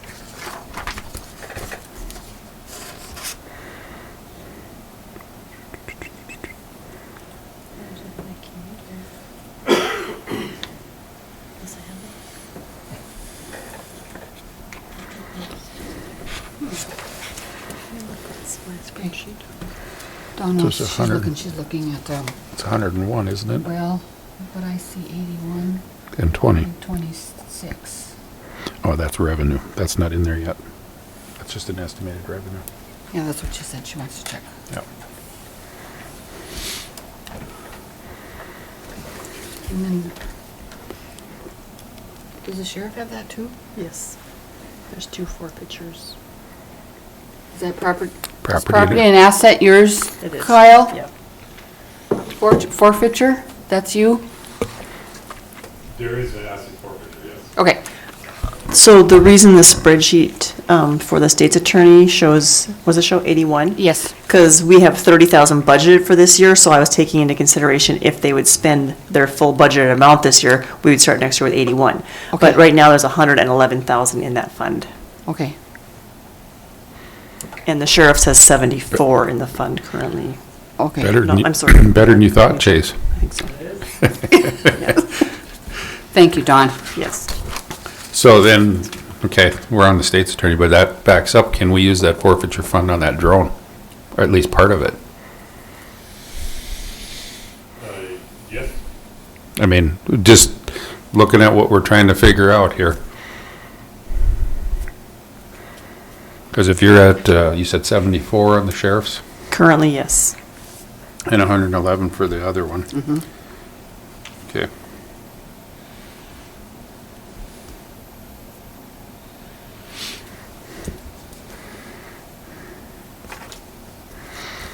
Okay.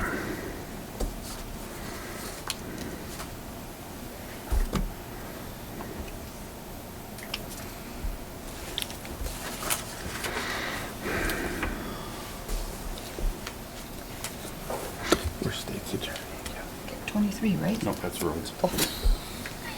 State's I attorney should be wish- like number I forgot 4. my own book. Yeah, they're number 4. Here it is.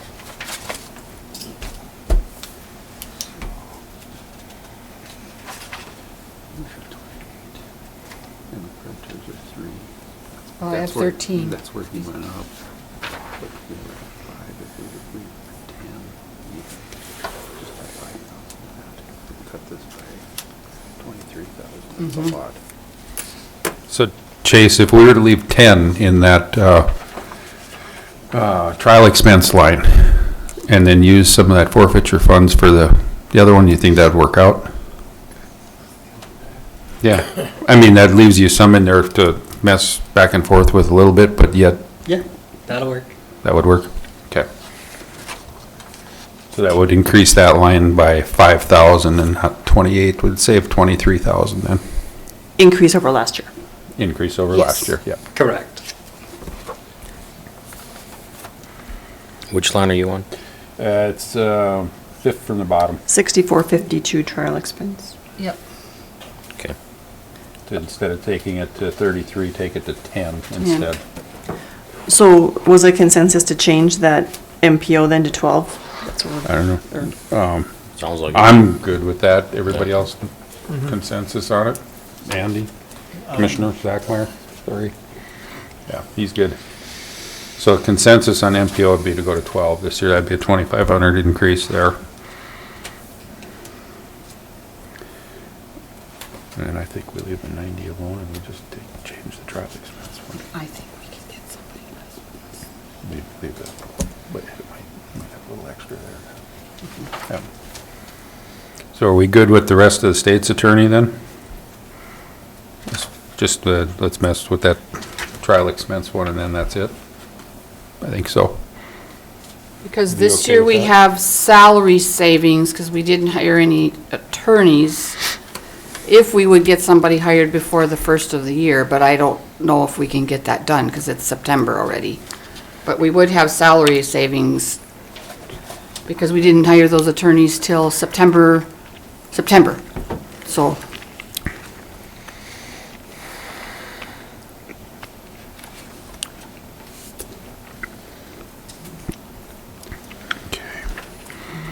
if Ron is leaving, we'll have salary savings there too. Yes, you won't be that high to start with. Correct. So I think we're okay with that Mm-hmm, one. I think we're okay. Okay. So then that takes us back to Eagle View and then sheriff and roads. We got roads left too. If there's anything we want to do there.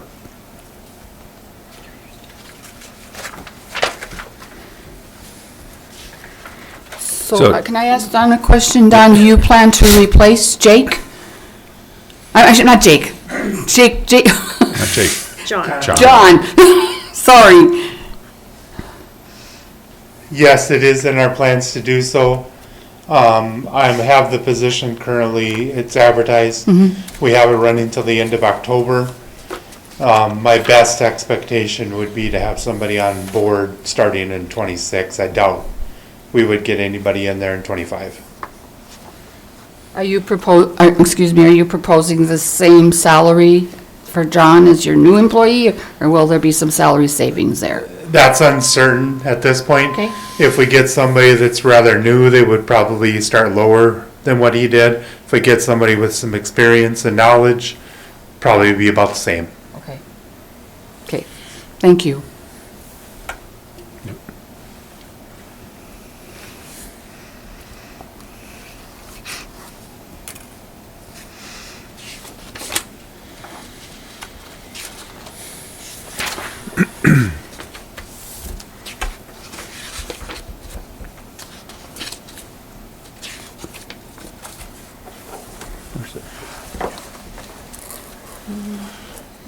He's back here.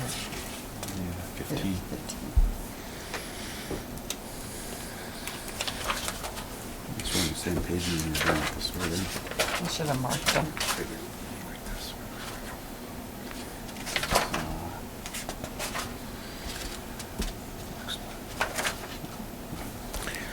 This one.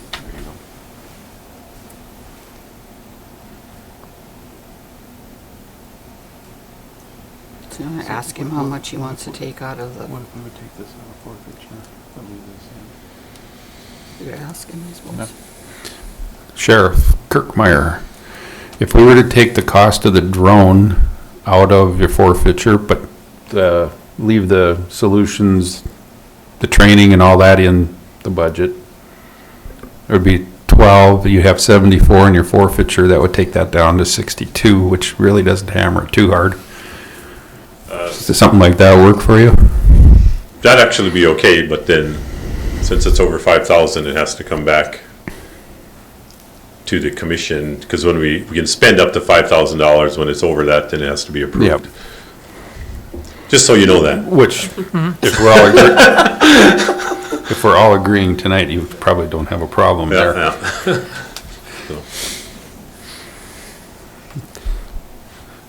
What does that sound like to you guys?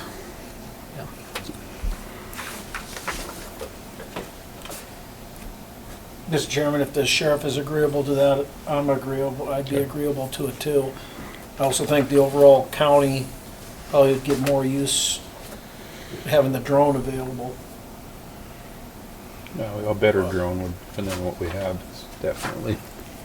As I mentioned before, technology changes, so, Yeah. and battery life. The improvements in that alone. And then we still come back to the boat. And I would agree with the other commissioners at this time. I think that boat can just continue to be used. Understanding it's got a taller keel, so your access is a little bit limited. Yeah, I mean, we talked switching the boats out, and then we're also gonna talk that slip cost and everything else, and Ancillary costs that would be associated with it. because I kind of doubt if you trade boats, you're not gonna have to trade trailers too. The same trailer probably isn't gonna work the same way, more than likely. But, you don't know. Yeah, it comes with the boat? Yeah, usually they go with the boat. Okay. I don't boat, so you're, Unless you're buying a pontoon. Yeah. that's like letting me run the beer committee at the fairgrounds and I don't drink, so I can help. Me too. I don't vote. So is that kind of a general consensus then, too, you guys? I was just trying to move things along here. We got the drone coming out of the forfeiture, but yet the training and the application stuff would come out of, leave that 6,000 in. And then we keep the boat on the wish list for this one. Right. Okay, And then that drops us down. We come back, no, we haven't really made a consensus on Eagle View yet or on the roads. well, Those two. you want to hit on the roads first? Sure, I don't care. Should we hit on the roads? So getting That's back four. to the wish list.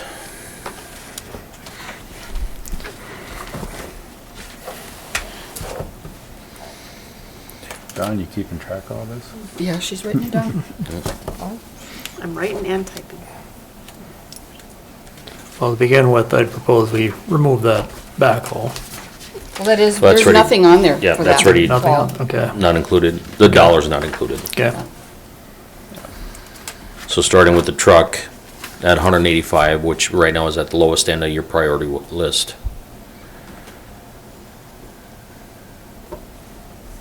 And then the side-by-side, then the skid steer, and moving on up, progressing. As I we- would just assume that we keep the truck and get rid of something else.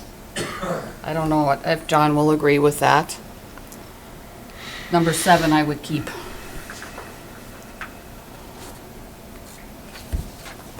Mr. Chairman, I agree with Commissioner Buckley in keeping 7. I would propose cutting 5 and 6.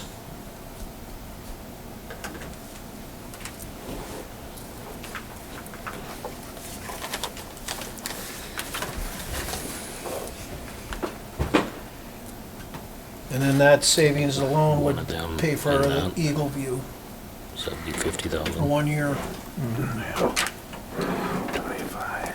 Which is another program that the majority of the county could use in one shape or form, correct? Between roads, sheriff's department, emergency management. Quick aerial views of property for the state's attorney's office if necessary. Well, when I visited with the road department, Chad and John, they didn't know if they would have any use for it, so.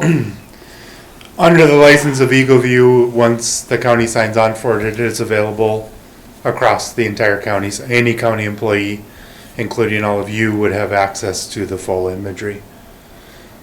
It will interface with the 911 system. Mandan is already doing that. So the county would certainly supply that to 911. Whether departments would be able to use it or not, it's available. Whether they find use cases or not is the question. Yeah, I believe when that darn smartphone came out, a lot of people didn't think they'd have a need for them either. Yeah, and speaking of smartphones, EagleView has an app, so you Yep. can install the app and get it right there on your phone, iPads, any of that kind of stuff. We also get access to all of the imagery from the city of Mandan, what they fly, and also Bismarck, although that's not really useful to us, but you have that imagery and access to it under the EagleView contract. So, Mr. Chair, if Commissioner Zachmeyer is suggesting item number 5 and 6, the skid steer and the side-by-side, that's $145,000 right there. I would like to propose, instead of that, to reduce one of the pickups and the side-by-side. Hang on one second. We paid for Eagleview and covered it. Mr. Chairman, I'm all right with that, it's just I know their pickup. He's not fleet listening is- to us right now. The pickup fleet I know is dilapidated. Yeah, yeah. So, That's, if that's what the consensus. But it's a highway crew, they got good maintenance. Yeah, I know those trucks are dilapidated. They've they're been- shot. They've been they've been ridden I think hard we- and worked hard. So, I want to just throw this out there, you guys. We've got, we're going to take 23,000 out of the state's attorney from the printers, that fund. We got 12,000 from the drone going to forfeiture, that's 35,000. We take another, if you were to take the side-by-side off from John, that'd be 25,000. Now you're at 60,000, that covers Eagleview. And and took the boat out at another 26. Well, yeah, I'm not including the side-by-side, I'm at 58,500. Right. So even if you just take these 35 and the 26 from the boat, you cover Eagleview. Right. And you already cover 1,000 on the MPO that you added.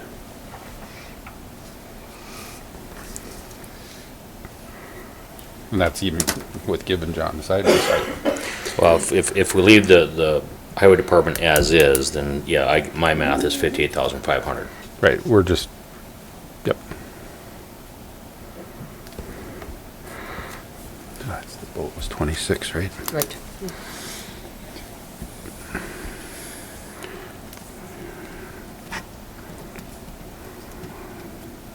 That's 61. I got 61, Ray. I have 58.5. I'm missing No, something you then? just Mr. Chairman, a quick question have on the the Eagle View. 2,500 for the MPO. Oh, I Yeah. gotta take that off. You gotta take that off. Yep. Yep, that's a Yeah. deduction. So we'd be right. Yep, We'd be paying for Eagleview just almost right out. correct. Quick question on the Yes, sir. Eagle View. The, New Salem, Glen Ellen, all the smaller communities that have access to Eagle View too? I would have to ask EagleView if they would have direct access to all of the imagery, but what we put out there as the background on the Morton County map, my thought is that imagery would go there. It would just be that straight down look, not the obliques. You would have to have a login to EagleView, and whether that extends to city employees or not, I don't know. I would have to ask EagleView that question. But if, city auditor of Glen Ellen called and asked your office to look at something, you could run the imagery off and send it to them. Oh yeah, we have full license to use that imagery, so. Mr. Chair, tying with Commissioner Zachmeyer was saying, I actually just did this today for my work, is I had to access South Dakota's GIS platform, and I had to pay, I paid a monthly fee for it. And that's prorated based on how many people I want to have access to it. So again, questioning if that's something we want to incorporate with that Eagleview, whether we give them the oblique or not. In this case, I don't have it. I just have the straight-on imagery with the various layers for roads and everything else. Yeah, right now, we don't have any charge system. We put that out there for free to the public. Right, but I'm on the talking map. if we implement the Eagleview, having the limitations that we want to set forward, but if we want to provide any enhanced for use, I'm just explaining that that's what I ended up having to do for South Dakota, for what I'm doing down there. Yeah, that would be a question under the Eagle View contract, whether we could relicense that and then sell it in essence. Well, in this or not. case, it went through their portal, their Yep. provider. So, but again, just information. In regards to Commissioner Zachmeyer's question about some of our outlying towns being able to use this data, even though they don't have direct access to it, I'm assuming at this point that Eagle View would probably sell them a license because everything's already flown. Is that, now, we can't say that for certainty, but I can't if the say- data is already there, I'm certain they would probably sell them a license on, for access to that. I don't think it's anything proprietary, or we would have to sign off on it possibly if they're flying for us, for the county. Yeah, I can't say for certain. I don't know about the sell to them. Eagle View is generally pretty free with that once you've paid them for the contract. So like they gave us access to the city of Mandan without any charge. So it's possible since these cities are in Morton County that they would extend that and we would just have to give them an ID and then they could log in and get all the imagery. But Yeah. yes. But I can't say that for certain without asking directly to Eagle View. That would be one of the items if we move forward with this, to make that request to be added to the contract. That'd be a Yeah, great value to our exactly. outlying towns. And I have that up to the state's attorney to review, so that's something we certainly can work with the state's attorney and Eagle View to incorporate into there and define the access to include all local governments throughout the county. Okay, thank you. General fund. So what I'm saying is the road department's levy doesn't cover their budget. We're transferring money from the general to the road to already, so. But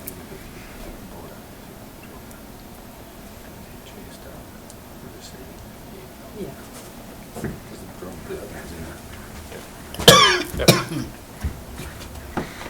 Okay. Levy, I mean, the tax is for state's attorney, jail.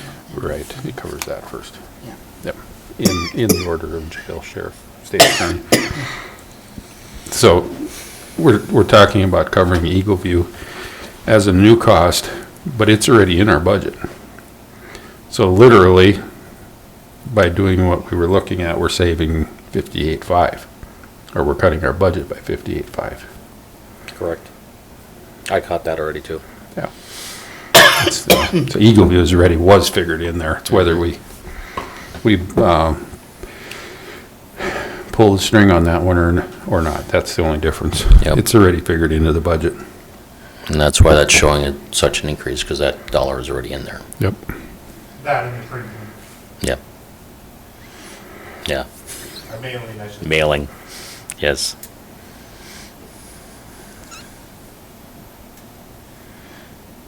I just have an FYI for you commissioners. When those notices went out that the legislature now has us send out, rather than the estimated tax statements, in the past years, those estimated tax statements, I can probably count on my fingers how many calls we got on those. These notices, the phone was ringing off the hook. It's still, were people calling today asking about it. What did it do? We have nobody here talking about our budget. We had more people attend with the estimated statements than we do with this revised one. We had one gentleman who was at the counter. He came, I mean, we had lots of people come to the counter too and ask, what's this for? And they're upset because they're not getting the estimate. They like the estimate. They like to know what they were going to, what their tax statement was going to be. And it gave them an idea of what we were possibly doing with our budget. This forum that they have now, they have absolutely no idea. Is our budget going up or down? They don't know. They're just, that we're having this meeting. And one gentleman said, well, how do I get my estimate back? So we told him to call his legislator, and Belinda actually looked up the numbers for his legislators and gave it to him because he wanted that. And so I personally thought the estimates were a way better form of communication and gave the taxpayers way more information. And so do all of our property taxpayers that called for the most part. But it created lots and lots of confusion. In the past, the estimated form had the information on there for Yep. when this meeting was going to be. It did not include fire districts and ambulances. They were just excluded from it, and it excluded any one that was going to levy less than 100,000. So you didn't have the city of Flashers on there, you didn't have the city of Elmont, some park districts, and now you have everybody on there. So the fire districts have never, ever had to have a public budget hearing, even though those cities weren't included on our form, they still had them. But these fire districts were like, what are we gonna do? And they're calling me, and still today, well, our meeting's tomorrow, what kind of questions am I gonna have? What do I gotta provide, you know? So it just created a lot of confusion and less information available. So the way it's written, we can't put out a estimated, or could we if we so chose? I don't have the information, there's no requirement for the schools and the cities Got to it. send me what they're gonna levy, so I have no idea what their numbers are. You don't know what to put on there. Yeah. Because. We could send out ours, but that doesn't Yeah. Yeah, cover because it. I've talked to some people from the city of Mandan, and they're positive theirs are going up. And I said, well, that must be the city, maybe Don can answer this, because I couldn't answer him, but I said, well, ours are going down. The counties are going down. City has their own assessment. There's a missing piece in all of this year because of the way the legislature did it.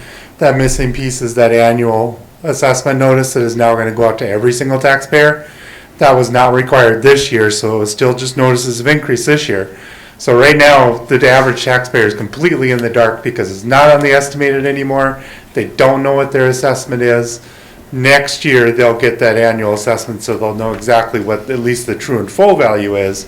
And you can use that more. We do have on our website a place where you can punch that in and get an estimate of your taxes using the prior year's mills. And the taxes can't go up by more, the levy can't go up by more than 3%, so if they have their value, they know if they take that times last year's mills, it's not gonna increase by more than 3% of that number, but. They'll misunderstand that because their Yeah. individual assessment can absolutely go up by more than 3%. Yes, yeah. But the overall levy didn't- cannot. Because they didn't fix that. But The they won't valuation formula understand that. didn't change. Because we had that during the Board of Equalization, when we finalized it, the one gentleman that was in the audience was saying, well, you're up by 4%. Yep, you can't do No. that. No, that's not what But this that's was. not true, yeah. So there's gonna be a lot of confusion, and we got a number of calls too when these notices went out. We're gonna get even more when that annual assessment notice goes out, because they're not gonna understand what that is. They're gonna think, oh, you increased me, even though it will say on there they decreased or didn't change.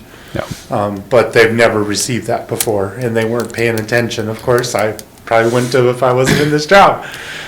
So they're not gonna understand it when they get it. And so this is just kind of a learning thing. So the way the legislature wanted to go, I agree that estimated tax statement was probably way better. But without that annual assessment notice this year, the taxpayers were left completely in the dark until they get their tax statements in December, and it's way too late to do anything about anything when they get that. Well, Mr. Chair, this sounds like an excellent opportunity for advance awareness and public information. So we can work a strategy with our PIO and push it out to the media when the appropriate time is there. Yeah, we'll certainly have to send out something on that annual assessment notice to let everybody know, hey, this is coming, this is what it is. But we're still gonna get calls because people aren't on social media and they're not gonna understand it when they Well, get it. push out broadcast media, social media. I mean, there's a strategy for Gotta that. have to. Yeah, But we take the forefront and make it a positive statement, an awareness statement, then they know what to expect. But it not will, like like I said, it'll fill in a missing piece. There's Yeah. some calculations required because it's not gonna tell you what your final taxes are. But it will at least let them know what happened with their assessment. And then from there, you can use last year's mills and get a pretty darn good estimate. So when's that gonna come out then, Don? Those were not, because of the way They they weren't passed done. it, they're not till next year. Okay, So for the cities, they held their boards of equalization in April, so we'll send them in March. okay, For the county, it's in June, so we'll send them in May. all right. So there'll be kind of two batches that'll go out. And like I said, that will be every single parcel has to get one. That's why our mailing costs went way up, Yep. so, Unfunded mandate. yes, at the same time they capped our budget. I was not happy about that, but No. it is. Then what the it is. other confusing thing on these notices that went out, on those estimates, no estimate went out if their taxes due were less than $100. Now, everybody got one of these, so we had land like that's government owned, they don't pay tax, but they were getting these notices, so then they were calling, wondering why they're getting these notices and worried that all of a sudden we were gonna tax this property that shouldn't be. Yeah, it's gonna be a learning curve here, because the legislature, they've made a lot of changes. I don't know that all these changes were fully thought through as a whole. So it's kind of a bits and pieces thing. Hopefully it'll come together the way they intended it to, we'll see. If not, they'll make some more changes next time. I think we can count on that. Yeah, I think they'll be revisiting it. There's a committee that's studying property taxes and is gonna come to the next session with recommendations. So, which is another bone I have to pick with the state, because we have to assess stuff we've never assessed before, and we have to have it done by March, and I'm down a staff and can barely get done what I currently have, but we gotta do that as well.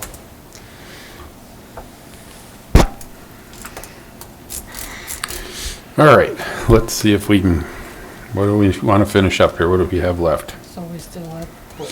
Yeah, the only one that's left is roads, and are we under consensus on the Eagle View at this point? Let's finish that one. I think so. Yeah. Okay. So that one, we'll leave it alone. And then that leaves roads, what we want to do there.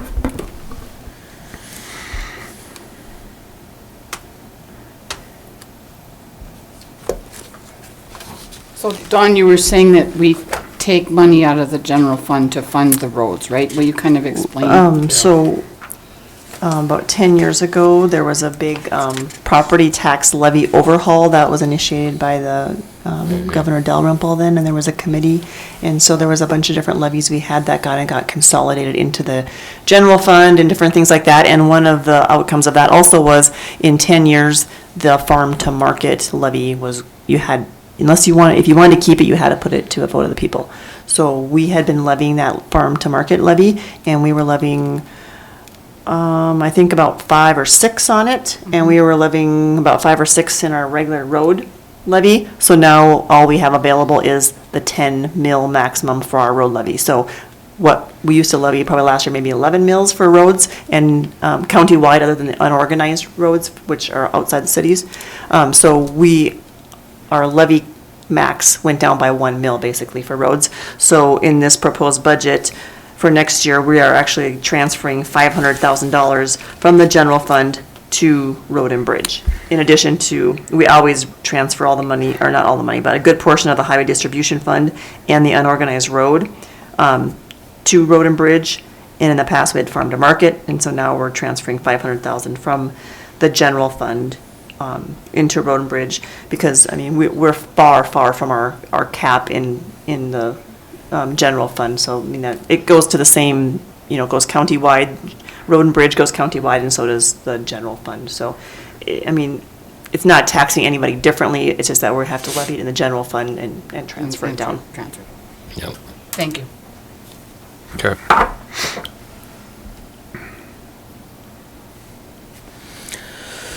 So Commissioner Zachmeyer made the comment as far as eliminating from the roads department, highway department, the skid steer and the side-by-side. I suggest we do the side-by-side in one of the pickups. And then that's where it came back. We're sitting with Eagle View as far as the current budget, so we never really talked about this any further. Eagle View's already in there, so this, Right. whatever we cut Correct. here is just, Is is a additional budget savings. decrease. Just a budget decrease. Right. I kind of think leaving the pickups in Excuse me? I think leaving both pickups in would be smart. They're only gonna get more expensive again.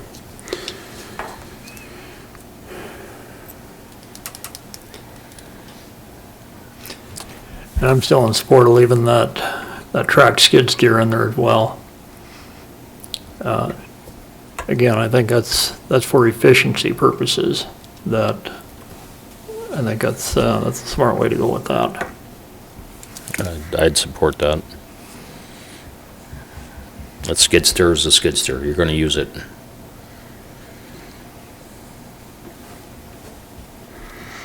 It leaves it side by side. Yep, leave side by side. And understanding the intended use and the ease of use, the functionality of a side by side. Again, same story as we did with the sheriff with the boat. If that's something we just hold off this year and revisit it next year. You all right with that, John? Can I just make a comment? I think, doesn't the park has a side-by-side, so I mean, could they possibly share it if the parks weren't using it and the highway department needed to go pick up flags? That's entirely possible. Maybe if we get some crushed asphalt. Yep. We're gonna crush it here shortly. Yep. That project. Mr. Chairman, I think there's a side-by-side at Harmon and a side-by-side at Grainer. That was under the park control, because the water board signed over one of their side-by-sides to the park, I'd have and to then ask. bought another one. There is one in Granite for sure. And I think there's one at Harmon too up there. I know. So, yeah, Yeah. I believe you're We'll talk correct to on Ray. that. Yeah. And again, that's just There's some communication options to borrow coordination. something for like that kind of a project. Or even doing a little bit of dragging or something. But, we can bring it back and revisit that one next year. I'd rather leave the pickups in at this point.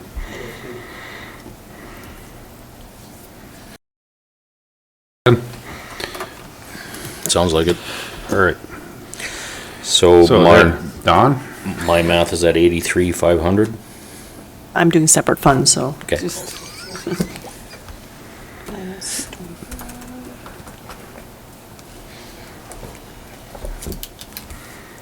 So that's 58,500 right. reduction in the general fund and the 25,000 in the road fund. Mm-hmm. So that brings the 83.5. the final number on the very bottom. That's 36,308 right now. It changes that to 36,225,071. 071. Yep, that's what I got. one more time, Don, please. 36,225,071. Okay, thank you. And that's the number we need to approve. Right. Yes, that would be the total budget, and then Then referencing the mill. the tax, not the meal, the total taxes in dollars levied.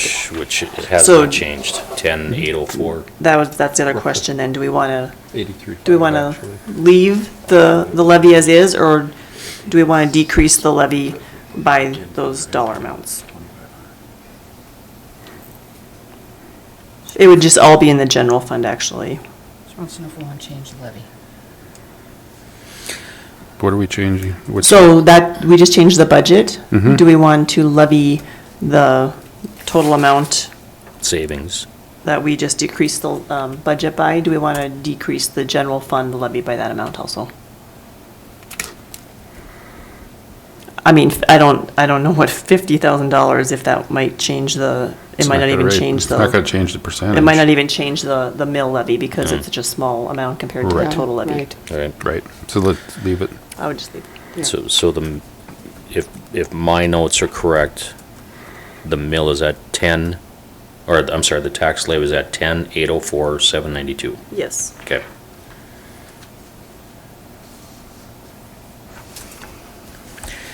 Mr. Chair, you'd like a motion? I am ready. I move that we approve the 2026 budget of general fund at $36,225,071 with a tax levy of $10,804,792. Chair, Ray, that would not be general fund, that's total budget. Yes, total. The 36. Total million is budget. Total budget. Yes. Total budget of 36,225,071. Tax levy is 10 million again. 10,804,792.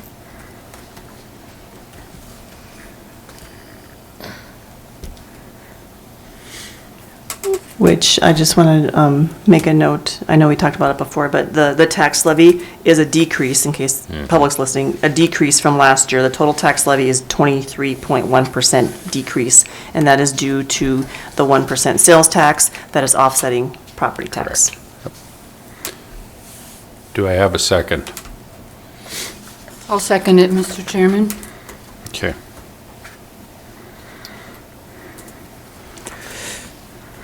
It's been moved to approve a final budget of $36,225,071 with a tax levied of $10,804,792.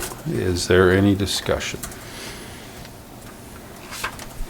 Any discussion? Any discussion? Okay, seeing none, we do a roll call vote. Commissioner Morrell, Yes. Commissioner Buckley, Yes.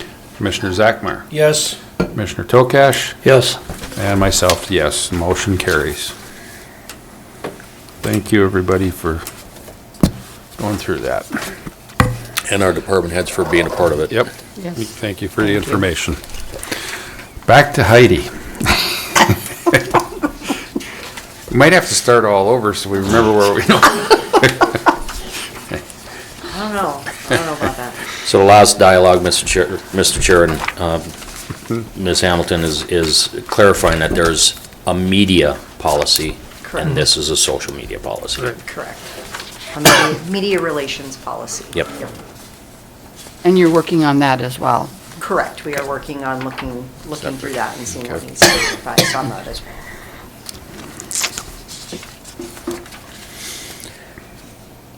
Make a motion that we approve the revised social media and social networking policy number 800-003 as presented.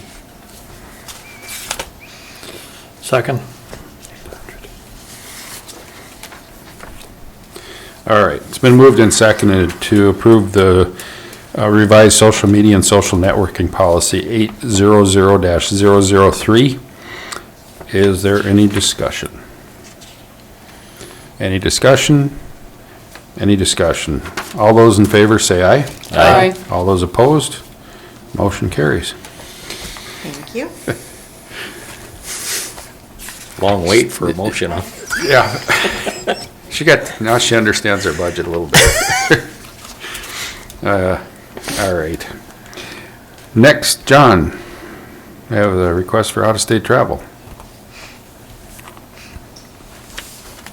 Yeah, it's not quite as glamorous as Virginia Beach, Virginia, but what we're looking at, good evening, commissioners and Auditor Roan. I'm looking at a request for approval for out-of-state travel to attend the 40th Annual Local Roads Conference in Sioux Falls, South Dakota, October 20th through the 22nd of 2025. And this, I've been before this board several times and requesting approval to attend this conference. I believe it's one of the better conferences because it is geared toward local roads, towards counties, and not so much if you go to the transportation conference for the DOT, that's interstate highways, that's all pavement. This deals with all kinds of different things that we face, whether it's different drainage issues, whether it's corrugated metal pipes, concrete pipes, gravel, a lot of focus on gravel and equipment and that sort of thing. So this year we would like to get approval to have Chad Schneider, our road superintendent, Daryl Keller, our dirt foreman, Ross Hanson, our sign department guy, and then Nate Krikorian, Aaron Peck, and myself. Aaron will be a first-time attendee. They have sessions this year regarding HR items, and Aaron deals with all of our timesheets, our WSI work, and our LMS training. She tracks all that, and I felt it would be a good opportunity for her to interact with some of the other people who are from other counties, because this covers, it's a 10-state conference. There are representatives from 10 different states in the Midwest. So I have attached a draft agenda for you to review, and it is included in the 2025 budget. Registration is $125 per person, and then 2 nights of lodging at $124 per person per night.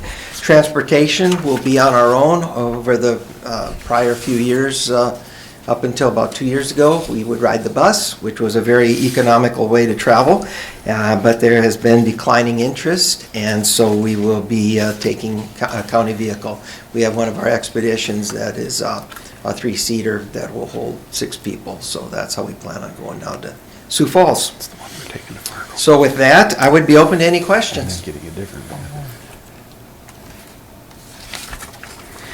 All right. Commissioners, any questions for John? Mr. Chairman, I would move to authorize out-of-state travel to South Dakota for Chad Schneider, Daryl Keller, Ross Hanson, Nate Krikorian, Aaron Peck, and John Psyche to attend the 40th Annual Local Roads Conference in Sioux Falls, October 20th through the 22nd, 2025. Second. It's been moved and seconded to approve the out-of-state travel to attend the 40th Annual Local Roads Conference in Sioux Falls, South Dakota, October 20th to 22nd for the people listed in the motion. Is there any discussion? And I like the agenda. Yeah. It looks very interesting. Mm-hmm. Any other discussion? Any discussion? Seeing none, all those in favor say aye. Aye. All those opposed? Motion carries. And that's all I have this evening. Thank you. John. Next, we have Dawn with the special assessment loan documentation. Okay, so as you approved in the past, and we had the hearings and so forth on those special assessment districts, have they started, John? Getting his steps in. We had our pre-construction conference this morning and started laying out patches. They're planning on installing some traffic control this week and start Monday morning. So, and they anticipate they'll do some patching that may take probably 3 or 4 days, and then once they start paving, it'll be 8 or 9 days, and then it'll be complete. So we're looking at still mid-October completion date. So as we've done in the past, I take out loans through Starian Financial Bank, and then we just make those loan payments based on the special assessments that are assessed. So this will get assessed on the tax statements that come out later this year. So then any of those homeowners that want to pay it off right away, there will be just very minimal interest accrued on those, since we won't be taking the loan out then probably till the end of October, so it'll just be a couple months worth of interest by the time tax statements come out. But the bank does require me to send a copy of the minutes where the commission has made a motion to authorize myself to execute these loan documents.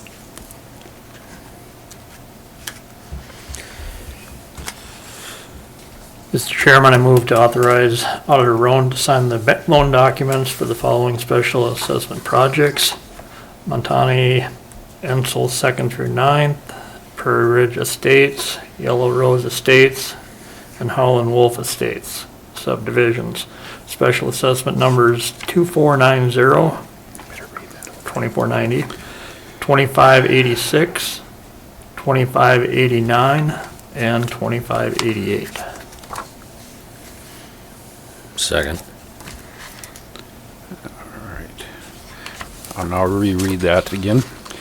It's been moved and seconded to authorize Auditor Roan to sign the loan documents for the following special assessment projects: Montani, Ensel 2nd through 9th, Prairie Ridge Estates, Yellow Rose Estates, and Howland Wolf Estates subdivision.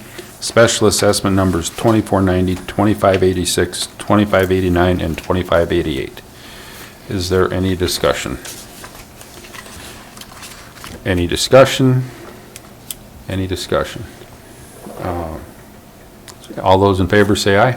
Aye. All those opposed? Motion carries. Gonna do a roll call. All right. With that, our next would be our public comment period as required by North Dakota Century Code 44-04-20.1. And with that, I will open the public comment period and ask if there's any public comments.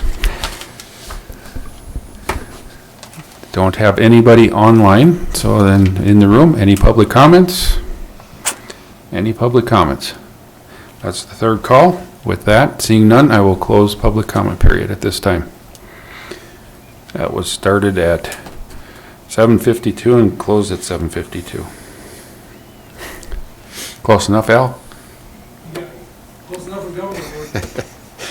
All right. Does anyone have anything else good for the order? I will just let you guys know I'm leaving. Jackie's my backup if something happens, but I'm leaving Thursday morning for Madison, Wisconsin. We will be back next Tuesday evening. Hopefully back in time for our annual supper. So other than that, I hope we have a championship trophy. Girls are rocking it pretty hard right now. Is there anything else good for the order? Motion to adjourn? Is there a second? Second. It's been moved and second to adjourn. All those in favor say aye. Aye. All those opposed, we are adjourned. Thank you. So